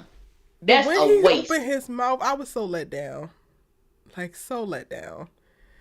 Oh, I was so and you know what? I was so looking forward to Tony. I was so looking forward to him. When I did my breakdown video, I said, ooh, who is this fine specimen, this chocolate brother here? And the moment you ever met somebody like that who you thought was so attractive and like, oh my God, he looks so good. And then when you sit down and have a conversation, you like, I've dried up. I'm completely dry. It ain't finna work. It ain't finna work. All right, I'm gonna go ahead and head out. Yeah, you have a good night, sir. Literally. Yeah, I mean, I think I'm in a place where I don't really get excited about new love interests anymore. I think Tyler ruined it for me with Logan. And then after that, I'm just speaking of his ass. He needs to get fired and go on about his life. Like, get fired, let your whole life spiral go. I don't want to say nothing too rude. He does. But go ahead now. Because what is your problem? Why do you know for sure? What is your animosity? With Sabrina specifically, I'm not like, at first I was like, well, Logan knows that Sabrina didn't do this, because I kept saying that I don't understand why he got such a hard on to put an innocent black woman in prison. And in my mind, I'm thinking, but the reality is a lot of officers do this. They get a high profile case. They don't care about the facts. They just want to put somebody in prison so they can get a raise or a new position. And I'm like, that's the route that we're taking. But we're going to have this white man come in and be super save a hoe. He going to come in and save the day. But we got the way that white man had to say, bring me some evidence 82 million times. Like, where's the evidence? Where's the evidence? And he still ain't let it go. Once the DA tells you there's no evidence and not no bullshit audio, let it go. Okay. You done lost this battle. Go find another one. Please. Because it's gone. It's sunk. He has sunk your battleship. It's over. Literally over. Yeah, Logan was a huge letdown for me. I'm like, you came in here thinking, I thought you was going to be about something. You was going to do something, and then look at this. Somebody come look at this. Trash. Pure trash. Pure trash. Anything else that we missed from the episode, y'all? I didn't get my rating at the beginning. A lot of y'all gave 3s, 2s, and 1s. I'm going to go ahead and settle it out right at a nice little 2. First 10 minutes gave a little something. You know, Sabrina looked how she looked. Oh, she looked amazing. When that scene, I was like, forgot she had on that red. Oh, man. No, it looked amazing. I don't know what the hell we're going to do when she put this goddamn cow print on, but I'm going to sit here right now in this moment. I'm going to rock with it. I'm going to rock with sis. I'm going to rock with sis. You know what I'm saying? Novi be out, Sabrina be out there, but Novi makes, in my personal opinion, Novi makes anything look good. She does make a lot of stuff look good. She makes anything look good, even though them styles are a little. They're not my taste, but she wears it well. I know a lot of people had problems with her style, but like it's not until the cow print. Once I get to the cow print, that's when I'm done. I really didn't have no problem with anything else that I've seen her wear up until this point. And that's the thing. I don't have issue with it. Some of the stuff. I mean, I know I wouldn't wear, but I think she wears it well. Mm-hmm. Like I think she wears it, and I'm like, what y'all want her to? How y'all want her to look? I'm like, and people was coming for me because I'm like, I don't really talk about their wardrobe or anything like that. But I'm like, people will come for Sabrina all the time. I'm like, y'all ain't finna come for Sabrina, but not saying nothing about Fatima wearing the same damn dress, just in another color. Looking like a damn box of Crayola with them dresses. So if you're going to come for my dog Sabrina, I'm going to come for Fatima. Yes, and I love me some Karen, but also them goddamn shoes that they won't let her get out of. Them goddamn cheetah print shoes and them little white ones. Let them go. Wardrobe, please. Give my dog another color. Get her out them damn shoes. Her looks be looking, but the shoe when it get down to the feet, they be looking. Turn her into Skittles. Let her taste the damn rainbow. So give not too much with Sabrina when they got Karen in these cheetah pumps and these goofy ass cut open white boots, and you got Fatima in the structural dress in every color. Every color. Every single And you color. got ANDI in the damn law firm in her bra. No shirt. ANDI, just the bra. Baby, ANDI served titties every Wednesday, okay? Every Wednesday. ANDI comes to work just inappropriate. Every day.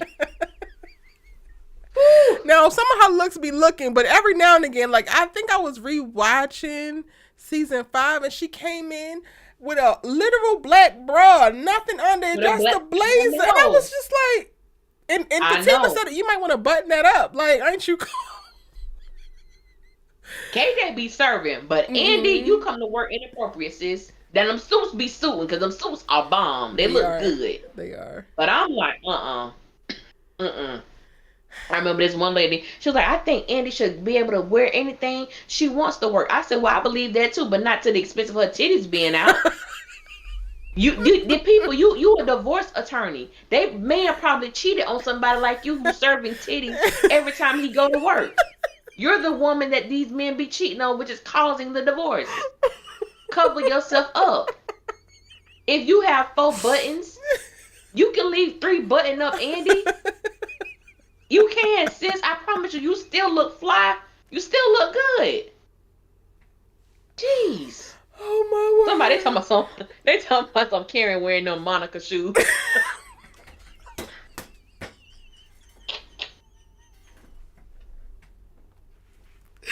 sitting on the curb with her knees pointed. So funny. No, it's a caution. Oh. Not too much. Not. Well, I never meant to cause you something.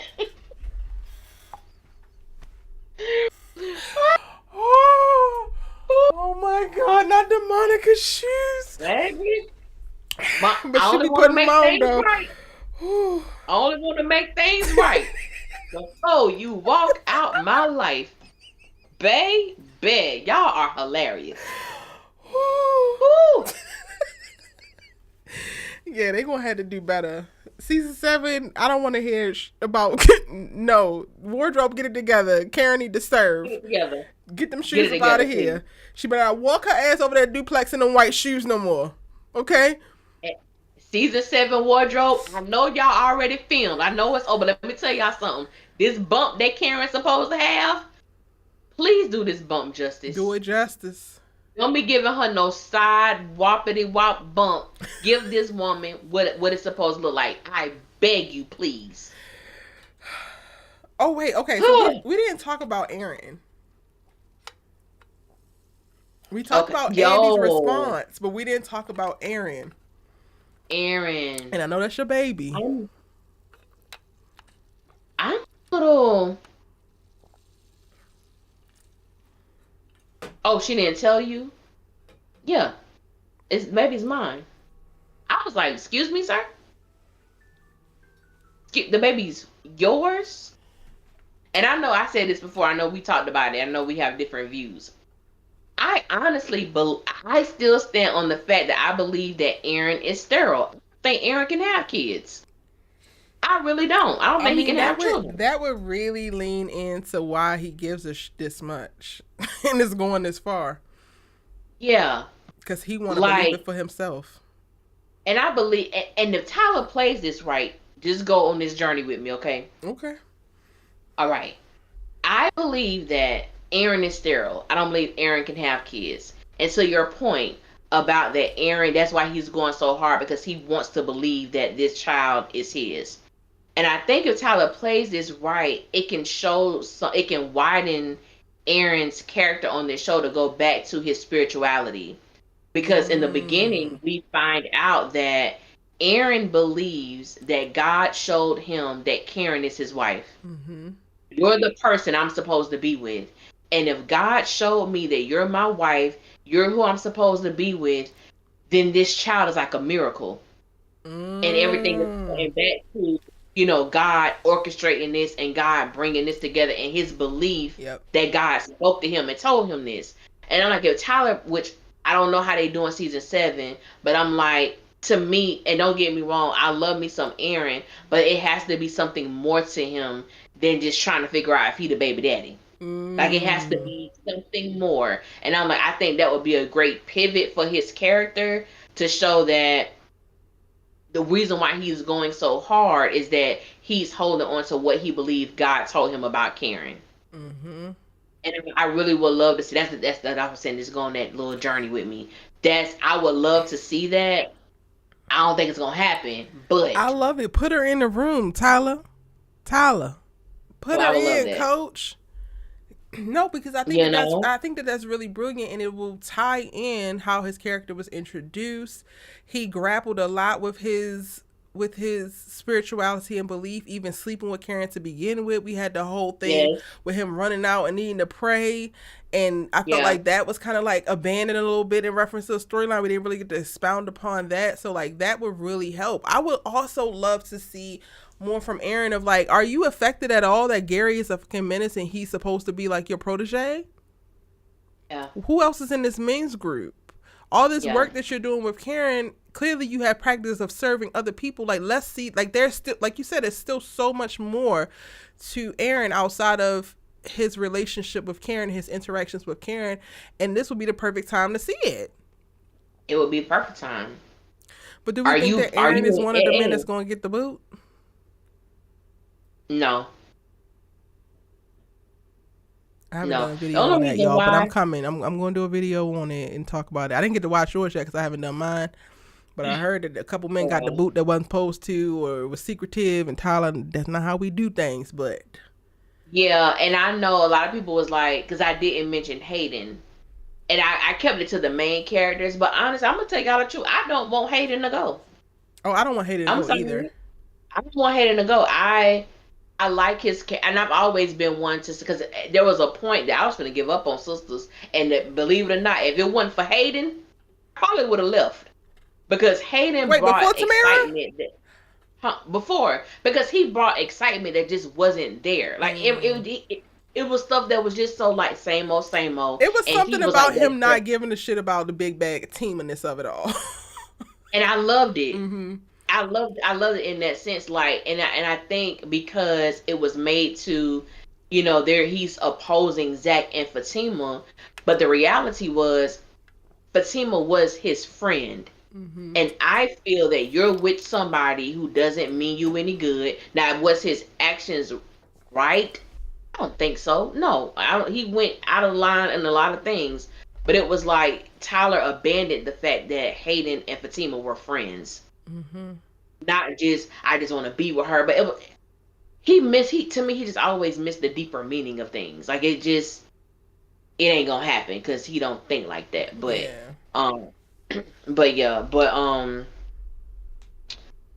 I do think, some of Calvin, and like I said in my video, I'm sorry, the writers who are getting rid of these people, I'm happy. Yeah. Because Tyler literally should have done this 3 seasons ago.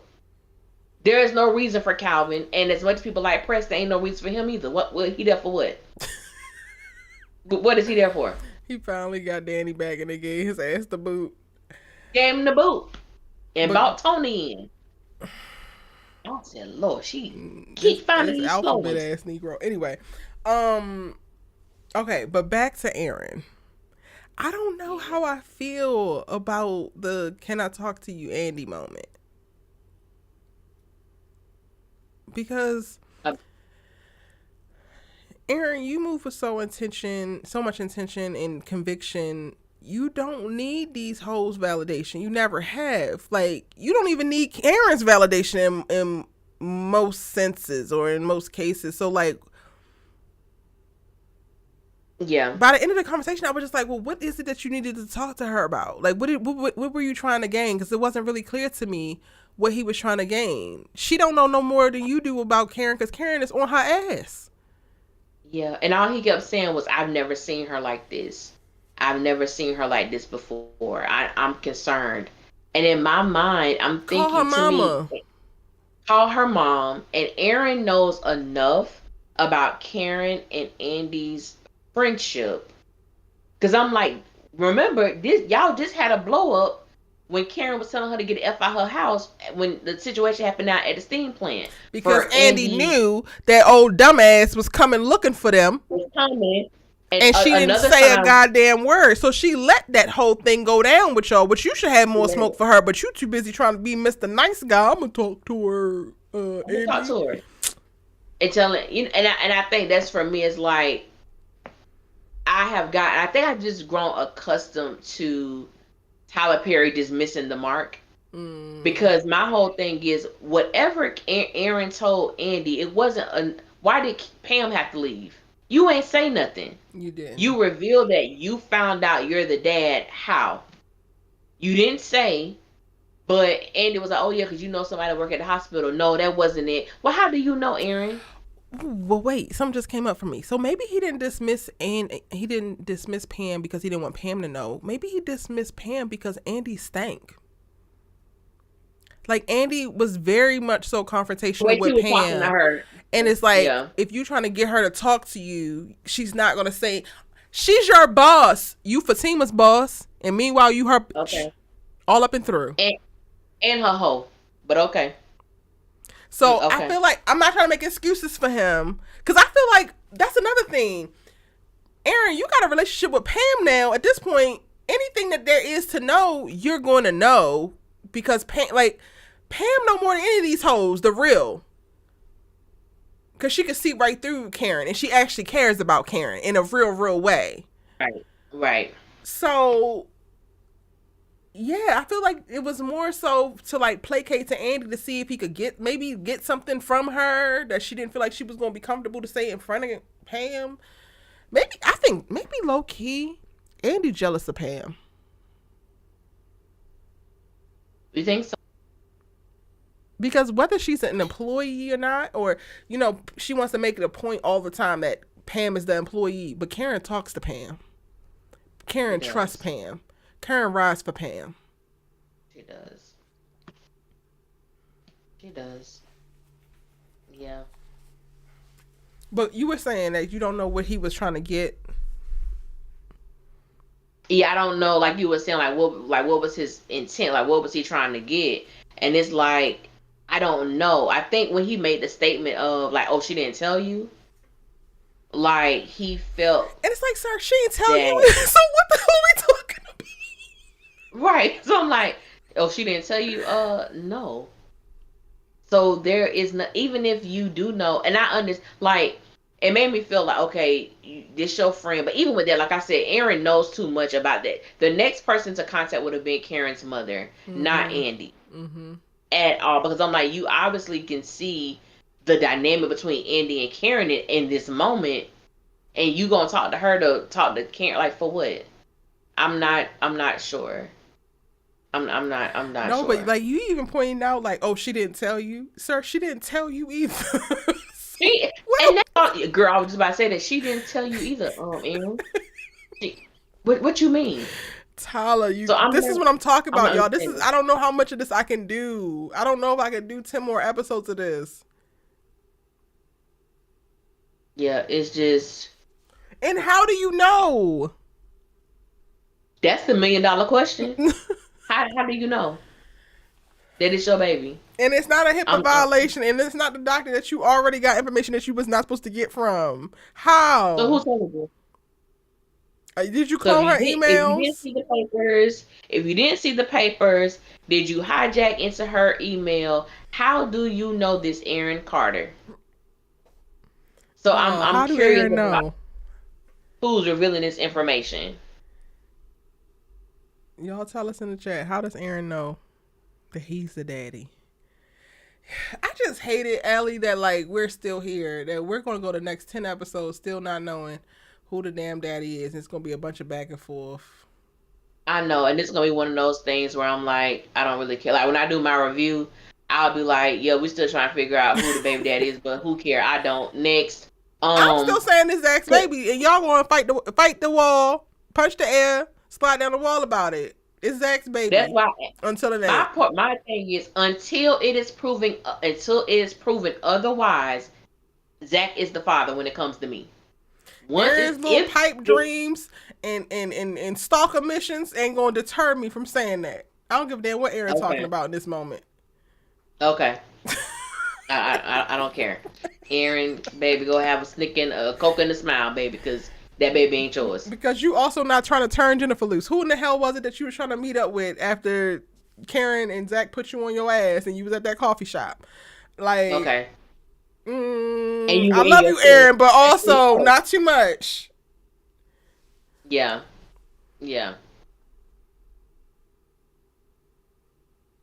Or hold on, what somebody said. Oh, what was the point of him coming to Andy's job? That's a good point. Well, why the hell y'all came now? To stop Karen's crazy ass. I don't call Karen crazy, so I didn't actually mean that. But Karen looked like she was about that action. So I wasn't surprised when they showed up. I wasn't surprised at all. I'm actually kind of glad that they showed up. I'm glad they didn't just stand there. Aaron, stop her. I'm so glad that somebody did something. Then when Andy told me something, you need to stop listening to her conversations. And I said, this is the Andy that I don't like. Because I'm trying to figure out, like, the way KJ plays her, Andy sounds dumb as hell. And I'm like, is this in purpose? Is it intentional? What is it? You guys need to stop listening to her phone calls. Excuse me? I just thought it was the elitism coming out. Could have been. Because she get real, and she does it around Pam. It's almost as if she goes out of her way to make Pam feel very small. Mm-hmm. And what's the smoke for Aaron about? Because if you want you want Karen to move on from Zach, and you were all for the next potential guy being Aaron, I didn't understand that. Andy felt like she had a little bit of animosity. Why are you here? She halfway your friend right now, so you should be banding together, if anything, lady. Like, what's the smoke about? I just wanted Aaron to say, who the hell are you talking to? One good time. You got all this, why are you here for Aaron? Meanwhile, Gary could just walk up in your office, no knocking, no nothing. Girl, he didn't knock. He didn't, not one knuckle met that door. He opened that door and walked right on in. I said, wait a minute. I said, baby, y'all be mad at the wrong people. Y'all be mad at the wrong folk. I don't get it. Then, what's his name? Calvin called Bayo the African yet again. Oh, when he said that, I said, oh, Allie is going to be pissed.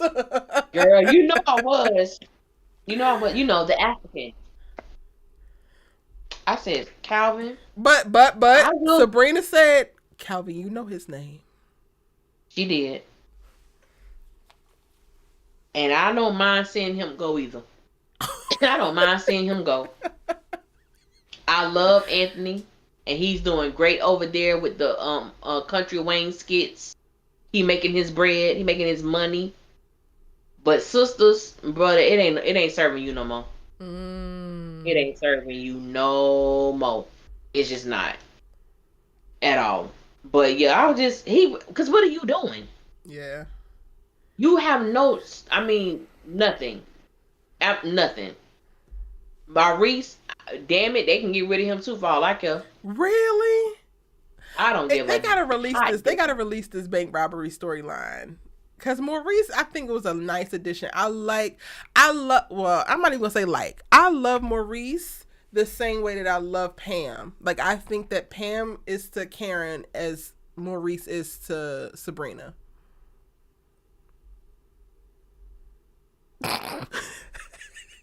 I don't like Maurice. That's I fair. don't like I like Pam. I don't like Maurice. I think my But thing okay, with Maurice, can you honestly say though that you don't think that Maurice carries the same energy in reference to friendship to Sabrina as Pam does to Karen? not anymore. Hmm.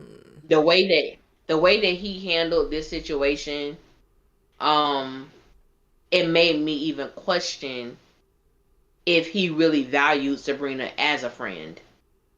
Even with him The trying to take the things fall. that no, just how he speaks to her. Like when Oh. I look at Pam, like to me, Pam is very jokey, ha ha, where there's no malice in her tone when she speaks to when she speaks to Karen. When Maurice speaks to Sabrina, and I've even had gay black men reach out to me and talk about just how disappointing it is seeing Maurice, Mm. like his character and the stereotype of him. Mm-hmm. And the way that he speaks to Sabrina is damn near degrading. Like I know people use the B word, girl, bit, they do that, but it's just simple things. Like he talks about how she dressed, how her house is, how all. That's why that episode where Andy got him together, she was the MVP for me because it was long Mm-hmm. overdue. It was Mm-hmm. long overdue, and I just think his character became like just so negative and That's rude true. and I agree. disrespectful. I'm like I can't rock with Maurice no more. Like I just and now like the coming back to I want to blame everything on me. It wasn't Sabrina, and it's like your redemption story, bruh. I don't care. Yeah. I don't care anymore about you because the way you treated this woman, and she don't say nothing to you. She let you get away with it. That's real. The fact that when Calvin even said something, I'm like, now for Calvin to say something, I know it's a problem, and you still did your same. Like it was just too much for me.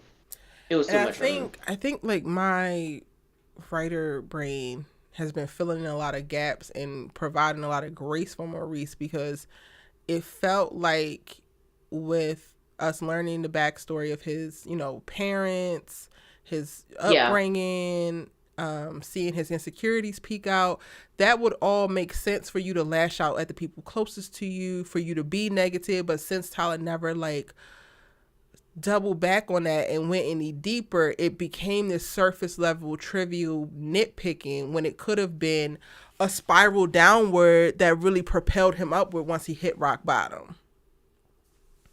yeah. So that's And I fair. could rock with That's that. fair. And I could rock with that because I know that like with Maurice, I think one of the things that and I understand like that undealt with trauma, it was also the fact that you don't have anybody. Mm-hmm. Your father has passed away, your father took his life. Your mom has disowned you because of who you are. So you're in this world maneuvering. If it wasn't for Miss Extravaganza and people liking this character that you are, people wouldn't give a damn about you in the sense of really Ooh. caring about you. Yeah. And you have Sabrina, who is really your only lifeline. Mm-hmm. She is your only source of affection, of love, and true friendship. She's the only one. And the fact that you could speak to her like you do, come at her like you do, even putting her in jeopardy with certain things when it came to Q and other situations. She's the only person you got. Yeah. Genuinely is. So it was like one of those things where it's like you said, if he was going down a spiral, I'm like, they've been around enough to know that Maurice is not in a good place, and I want to help him. Mm-hmm. Maurice, girl, get the hell away from me, girl. I'm this, and it's like, okay, I see that, but you continue to do it, but you're still belittling this person. Yeah. Like you're still causing her pain and anguish because you don't want to deal with yourself. But the way that Tyler writes it, it comes off as everything is a joke and everything is funny and things never get dealt with. You just go on to the next, like it never happened. You know what I'm saying? So it's like at certain times I can't blame the characters because I understand who's writing them. But it is like at the same time, it just leaves so much room for interpretation and desiring more, even though I know the more is never gonna come. It's never gonna happen. Woo. Unfortunately. Well, maybe season 7 is on the way and we got a writer's room. So maybe. We do. We just gotta go through these last 10 episodes. Child, y'all gonna have to bear with me. Y'all gonna have to be my supports. I'm gonna say this. I think you okay. Because I'm just gonna be honest, I'm done with Zatima, and I can't be coerced or encouraged to talk about them. Okay. However, with Sisters, I would say this as an encouragement to you. I think you do a great job with your commentary with Sisters, and one of the things that I think Sisters presents that Zatima doesn't is that the core of this show is the friendship. As jacked up as it is, that is the core of this show, and you're dealing with 4 main women who have their own issues, their own insecurities, their own baggage, all of that, trying to be each other's shoulder at times, knowing they already got too many mountains on top of theirs. And I think with Sisters, the thing that keep me holding on to it is that, one, I try to find the humor in it, but also I think we've lived enough life to insert our personal, perspectives in our personal experiences, with this show. Like you and I get asked the question all the time about why do I like Karen, or I'm like, I like all of them. They all get on my nerves. I love them, but sometimes I want to punch every last one of them in their throat.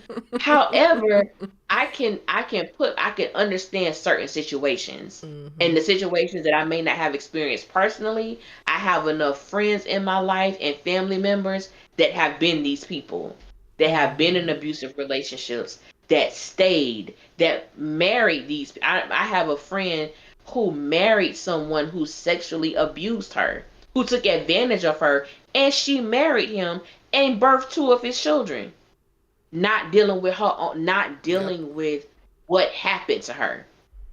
So it's like I have these different scenarios, and I can bring a realness to it, and just also understand. I know they're flawed individuals. I just hate the fact that Tyler Perry writing them. That's my only qualm. Is that these characters, there is so much there. It is so much there. It's just the wrong person writing them. And I feel sorry for them. I feel sorry for the characters. Yeah. So it keeps me, because I'm like, I want to root for them. I want to see them, because I'm like, it's so much. It's just so much. But I think that you do a good job. Even if it's the humor you bringing out of it, even if they getting on your nerves, let us know. Girl, they pissing me off, man. They pissing me the hell off. I like it. And I'm sure other people enjoy it, you know what I'm saying, as well. But I think, because sadly, they already done canceled Run the World. The only shows we got with that star black women as an ensemble is Sisters in Harlem. That's all we got. You know what I'm saying? So I just try. But I think your voice is needed for this show. Well, thank you, Fran. And I love having certain conversations sparked by the show. I think it's just Tyler is wearing on me. Get it, girl. Especially, I don't know, because my days are just so. We're trying to make happen for ourselves, and at the core of it, right? Like, whether it's me or it's you guys listening, it's an hour of our day. how much do you make an hour? Like, when you really get down to the nuts and bolts of it, like, you're giving something to this thing, and when it starts to feel like it's for naught, it's just kind of like, what are you doing it for? But I hear you, and I know, like, the thing that's keeping me here, as long as it is the audience, is the conversations that we get to have. And I do feel valued, and I do feel necessary in the space to further certain conversations. So I'm gonna try to hang in there. But literally coming back and watching this episode, I had to be real of, like, I was just like, how much longer am I going to do this? Because this is ridiculous. It is. It is. And it's the people too, like you said. It's the supporters. It's the people that really rock with us. It's the private conversations that people may not feel comfortable putting in the comments, but they'll reach out to us via our DM and just talk about how something that we said in the video sparked a thought for them, or making them look at something a little differently. And it's like, for me, that has been the beauty of doing Sisters, because I do understand, like, a lot of us, many of us, are sick and tired of this show. Many of them, I talked to my mom earlier today, and she was like, I'm trying to call you because I know you got to live with Erica. She was like, but people are already saying how bad this episode is. Mm-hmm. You know what I'm saying? And I was you know just what's like, bad when we come in here and the audience say it, because I typically feel like we are the most, like, on it with the numbers. People be giving them runway. Like, this was an 8. Like, I don't know what y'all was watching. Not a 5 was in sight tonight. I don't even think a 4 was in sight. I don't even think we got a 5. No. Everything was 1, 2, or 3, or 0, or I need my change back. But it's like, it's the dialogue between the supporters and people who support us, and just having the dialogue of you and I. And it's necessary, because I feel like with a lot of Black women, especially for those that can see themselves in Karen, mm-hmm. the social media space can be such a negative space. And we create opportunity for people to say, I like Karen. You got some people like Erica James who don't give a damn. Who I absolutely enjoy her, because she gonna put it what it is. I don't like Drippy. I don't like his mama. I'm here Big for Karen. Bird can go to hell. Big Bird can go to hell. And I like that, because there are so many people who silence themselves because they're afraid of what the Fatima fans gonna say, or the backlash that they gonna get. But it's like, if you gonna be mad at me over a fictitious show, that says more about you than me. Because I can say what the hell I gotta say. I don't care if you don't like it. I've been rocking with Karen since episode 1, season 1. It ain't gonna change. She get on my nerves, hell yeah. Piss me off sometimes, hell yeah. But like a good homegirl will. Like, she's still my dog. You know what I'm saying? But I get it. Y'all, and even the ones who, I know there are people who don't watch the show, but they just listen to our commentary. Yes. And shout out to y'all. I saw a couple of, y'all make the show even better just because of what y'all saying. I appreciate that. We appreciate that so very much, because we're definitely here to entertain and to have dope conversations. So I'm glad that we can lessen the blow of a episode for y'all. Yeah. And just cultivate really great vibes. Because it's bad when I probably enjoyed Hayden's scene more than almost anybody else's. That says a hell of a lot. It really does. And he didn't do nothing but sit there and pine after Samara and pseudo check Gary. He told me, I know women. And that is a big thing. I think that is a big thing. Hayden, stop putting me in a position to side with Gary, because you don't know nothing about a woman. At all. Stop it. At all. Question, because I missed this part. What was Fatima and Zach talking about? Who were they going to see? Michael. Okay. Oh, child, we missed that whole thing, because she didn't pumped him up to go over there. Zach don't want to eat because Michael could be over at his at Heather's house not eating.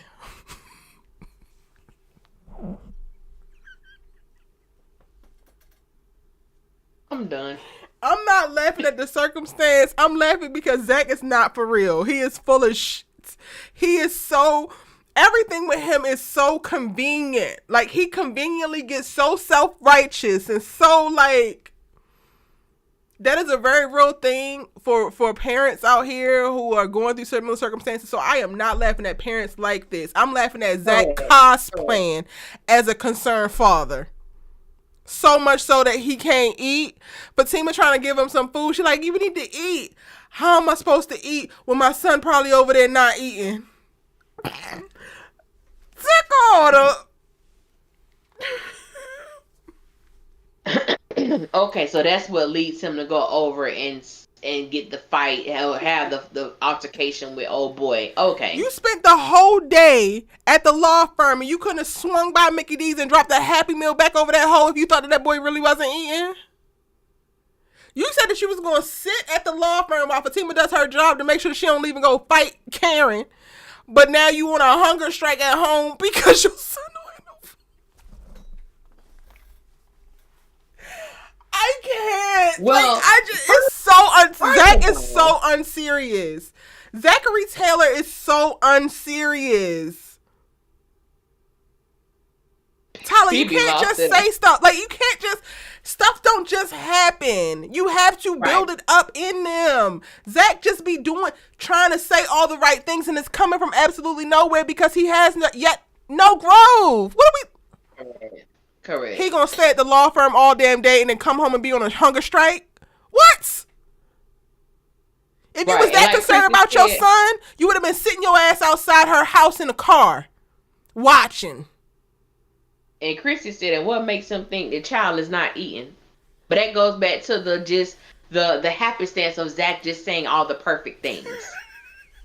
And if we really want him, if you really cared about your child, I'm gonna take all the way back because I know what you did early that morning, bro. You was at Karen's salon bright and early. Well, first he went to go see about rodeo. He went to Danny house. Then you took your happy behind over to Karen's salon with your little chest out, knowing you about to go meet a lawyer. Got your little chest out, pumping your little chest. Tell Karen if she need more, I got it. You feel me? Holla at me. That's what you was on. While your son over there, now mind you, you know that Heather is a stripper, which means she probably go to work 8, 9 o'clock. She get off at 6. So you didn't have no problem with your son the entire day. But now you so concerned, Zach. Erica just tells you to go to hell. I'm gonna need you to go to the 3rd level of hell. That's where I need you to go. Cause you full of shit. Not the regular hell. 3rd level of hell. Because what are you talking about? Now your son is such a priority for you. And that's the thing that's gonna piss me off. So I'm gonna tell y'all, get ready. That's what's gonna piss me off about this whole thing with Heather. I'm not saying she's the best mom. I'm not saying that. But it's about the flip so that Zach can be this perfect great dad. Father, does everything right, the model parent, while Tyler is about to piss all over Heather. Mm-hmm. And I'm just not here for it. I'm just not, but I know it's gonna happen. And I know it's on the right there. Like, you go, babe. You go. Let me change my shirt and my shoes, and we can go. Yeah. How could she? What type of mother would do that? I'll say the same type of mother that would want to go and fight a pregnant woman. That's what type of mother that can do that, Fatima. Oh.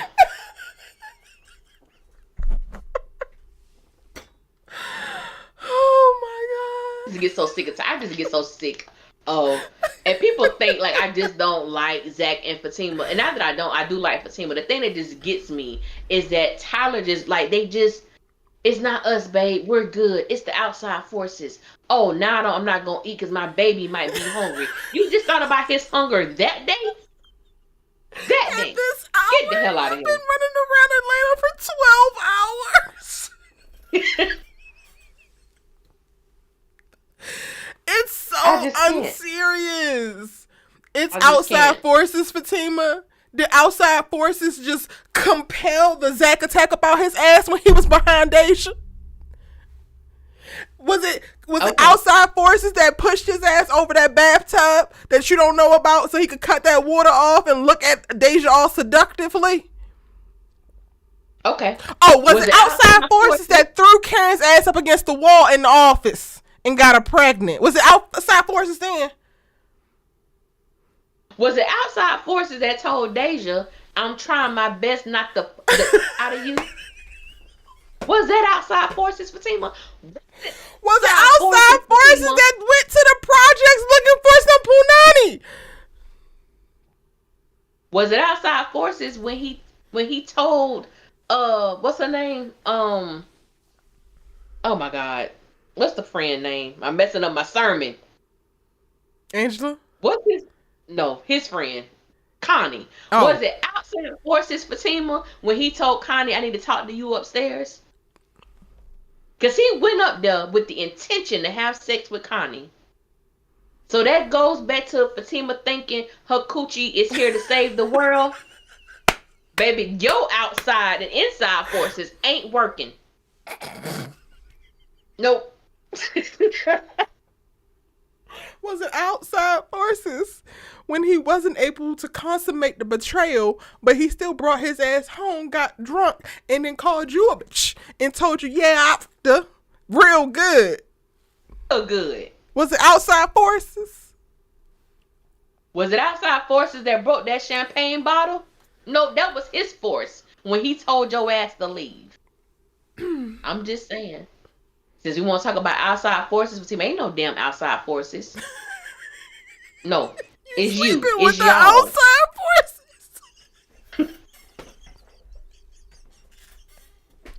It's all the audacity. Praying to God to remove the demons out your life, and you sleeping next to him. And you sleeping next to him. Child. Oh my word. Outside forces. You got to be kidding me. As long as we stick together. So what y'all been doing thus far? Like what? Like Tyler, you do know we all watched the previous episode, right? And most of us, not I ain't gonna say most, a portion of us did watch the team. You know that, right? Oh, okay. As long as we stick together.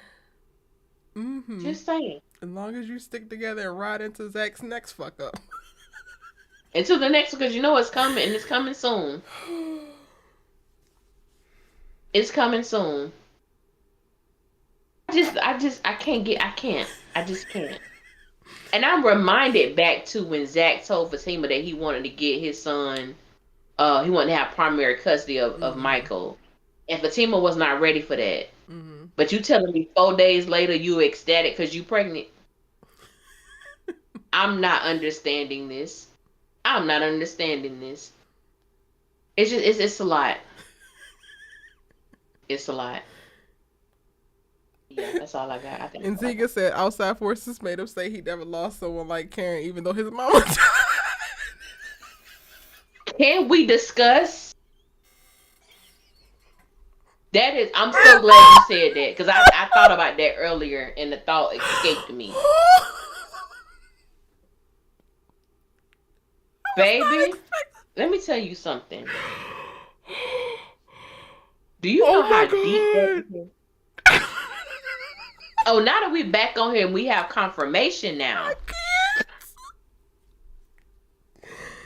Now, was it outside forces that say you never lost someone like Karen and your mama died?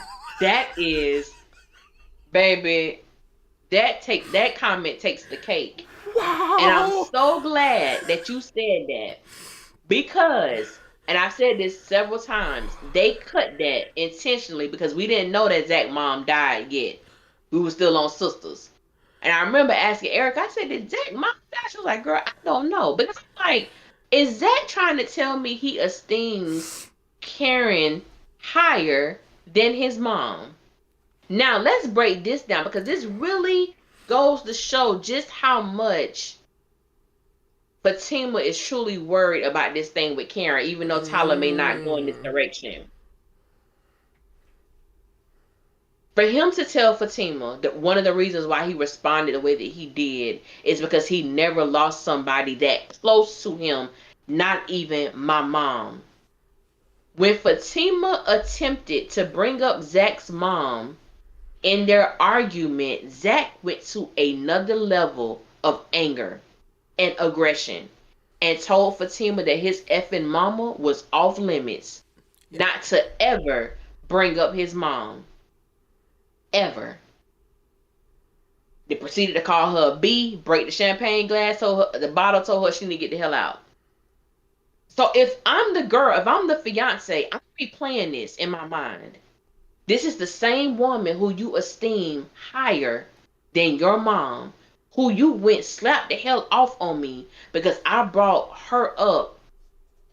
So my thing would be, what more would you say to me if I come crazy about this one over here? That's a deep thing. Ain't it? That's a deep thing. He It's giving esteems move with Karen, caution. baby, Y'all are making points, and I'm trying my baby, best not to just laugh. baby. Because the circumstances are not funny, but this is what the he gets, honestly. This is what he get. You know what it's giving me? And maybe because it's fresh in my mind, I just did a review on the movie Brown Sugar. Mm-hmm. What Zach said equates to when Dre told Sydney, "You are the perfect verse over a Okay. tight beat."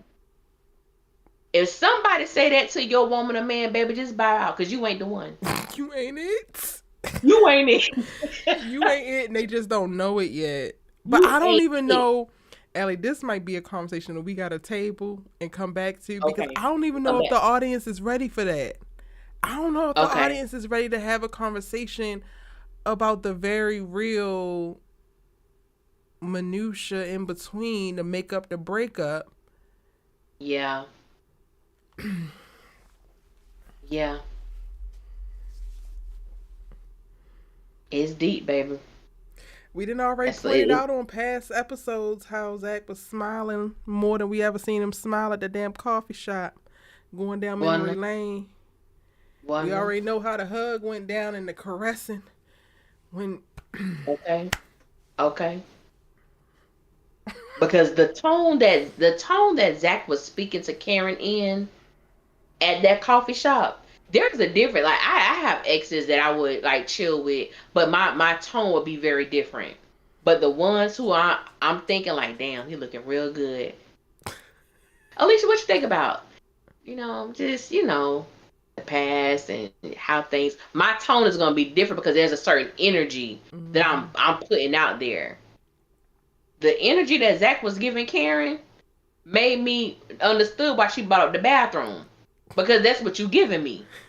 That's the energy. You're not saying, Karen, I really do care about you, and I want the best. It wasn't like, Karen, come on, you know what it is. I like, it's low, but girl, boy, we grown, and that be the thing I always be saying. We're grown. Don't play me. I know what it is, and you know what it is. Don't come at me with that I tone don't like that. know. I think that Zach kind of know what it is, but I also think because part of Zach's trauma is him falling short for the women in his life, I think at this point, if it is going to go down that road, or it's like spinning the block, then he still has to figure out a way to get out of this with Fatima in a way that won't be typical of what he has done. So I could see him trying to like fight for this relationship off the simple strength of he has never had a successful relationship. And that mattering more. You get what I'm saying? Like that convoluting it a little bit. So it's not as clear.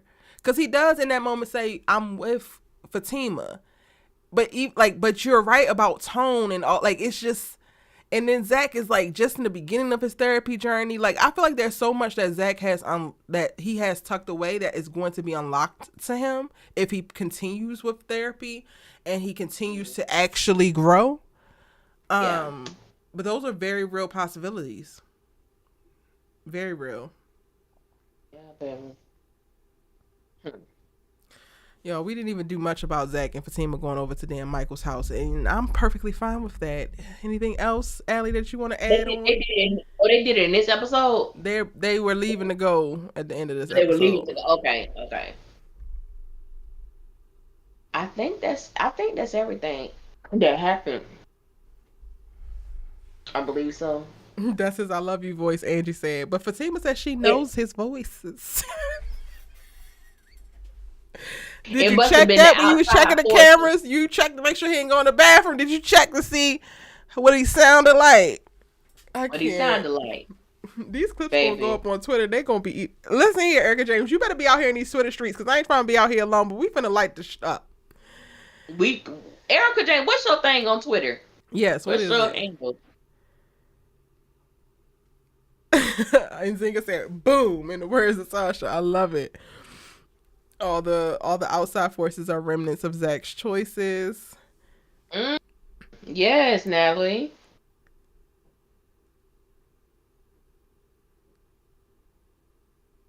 Natalie said, "Allie, he knows Heather works at night and needs to sleep during the day. So why didn't he offer to take Michael so she could sleep?" That's exactly what I said. Yeah. And that has been my point. Like I really wanted to see Zach and Heather have a healthy co-parenting. I know there's gonna be drama, but like co-parent. Or at least start. Have You're have not drama. going to get me to believe that Zach is on a hunger strike over his son when he has done absolutely no other behaviors to show that he's thinking about this boy. Even a little bit. Like, plant the seeds and stop playing in our face.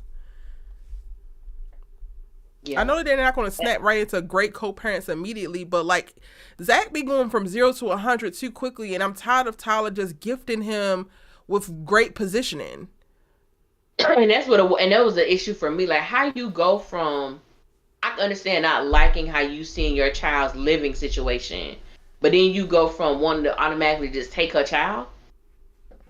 Like just take the baby. You ain't had a baby. You ain't offer to take him for the weekend, a Nothing. week, nothing.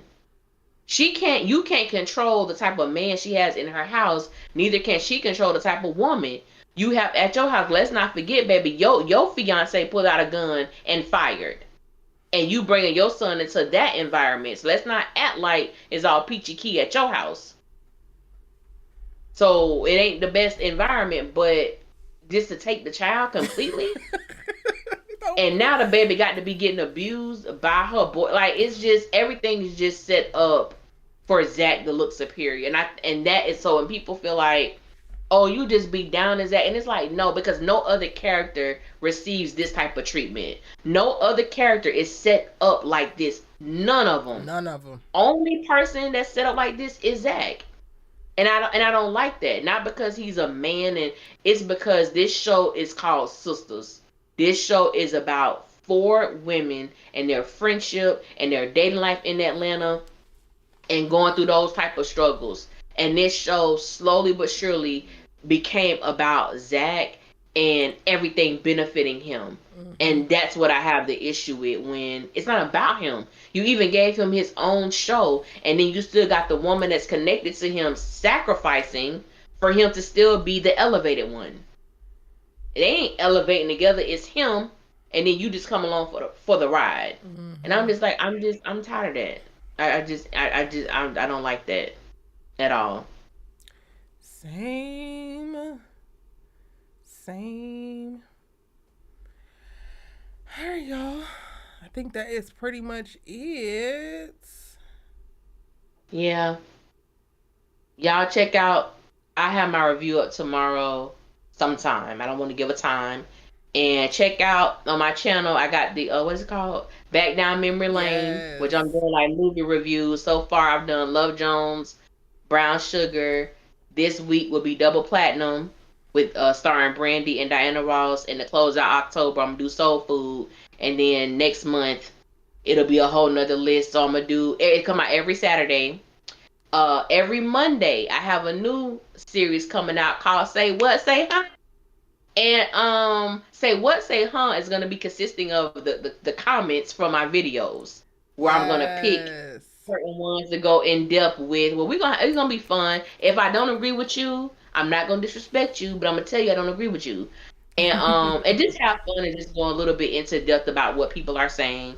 So if you comment under my videos, it's fair game. I'm not covering your name. I'm not doing none of that. The only way I will cover something is if you send me a direct message because that's private. Mm-hmm. But if it's open forum under the comments, it's open forum and everybody gonna see it anyway. So I think that's what I'm doing. Trying to bring some, diversity to the channel and add some other things. So, but check out Back Down Memory Lane. I do have a playlist for it, and Say Huh first episode will be this upcoming Monday. So that's what I got going. Yes. Over on her Yeah. channel at Allie Nick Official, as well as at Allie Nick Official on all social media platforms. Yes. I will try to get my breakdown up, y'all. I also bike with the writers that's supporting the actors who are still on strike. So I do that tomorrow. Tomorrow is, I think, a 40 miler. So I'm going to try to get that up. Worst case, it'll be Friday. We're back. We're back with the lives. I know I've been a little bit dormant on the channel. I appreciate y'all being patient with me. There's a bunch of things cooking up, and y'all just better watch it. When the stuff pop out, just watch. We appreciate you so very much. If you're catching this on a replay, we go live after every Sisters episode on Wednesday nights, 7 p.m. Pacific Standard Time. No, 7:30 Pacific Standard Time. Yeah, 7:30. 10:30 Eastern Standard Time. For our Sisters Keeper with myself and Allie Nick. And yeah, I'm going to be catching up with my The Shy breakdowns from this most recent season, as well as a couple of other things. So look out. There's going to be more activity on the channel. We're going to be back to daily uploads. Good girl. And if y'all have any suggestions, I know a lot of people, the last live we did for our Sisters Keep, well, for Sisters, people were telling us about the Caught Up series on BT Plus with Jasmine Brown, I think, or Jazzy, I forget her last name. But I have watched it. I was thinking about doing reviews on it. I don't know. I'm still debating because it was just 4 episodes. It was a quick little episodes. I'm debating, but if you have any suggestions, let me know. TV shows or films, I'm open to all because they all gonna be on. If it's old stuff, it's gonna be on Back Down Memory Lane. So there'll be both movies and TV shows as well. Just Danielle says, Erica, read my comment. I think she's talking about this one. That's because Zach is a lot of these raggedy baby daddies out there, all talking wishes, no real actions. Why he didn't make a move until his mama Fatima came home. Can't do nothing until mama come home.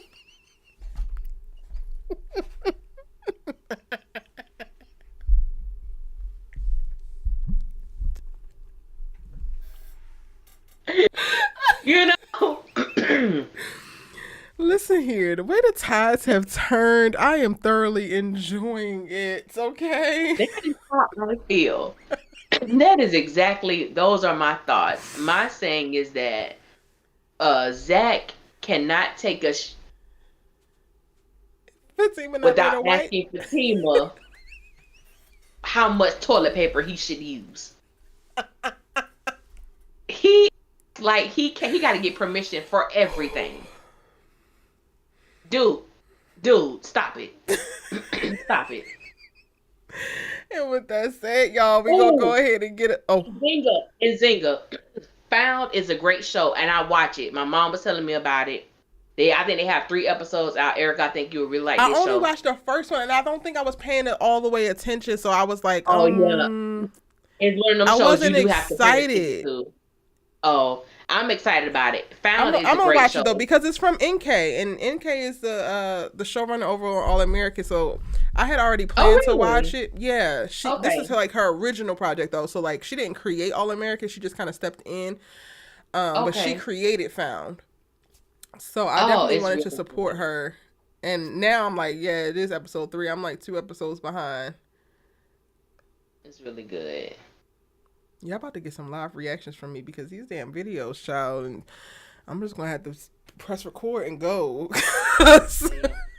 Yeah. But y'all, that has been it. Thank you so much for kicking and kicking it with us on our Sisters Keeper. We'll be back next week for another episode. Y'all hold me tight and close and sing your prayers. Talk And to them me nice prayers in these go- comment section because that also is going. That's gonna be the Yes. thing. No, I will be back for sure next week. Thank you so much for joining me, Allie, for another amazing conversation. Always. Always bringing the great vibes. I love you so much. Yes, Y'all girl, love have you a so great night. Enjoy the rest of your week. Give Yes. yourself a hug. Be good. Y'all can say be good to you. Be good to you. Come on, It is a man. must. It's a must. Yeah. Night. Good night. Love y'all.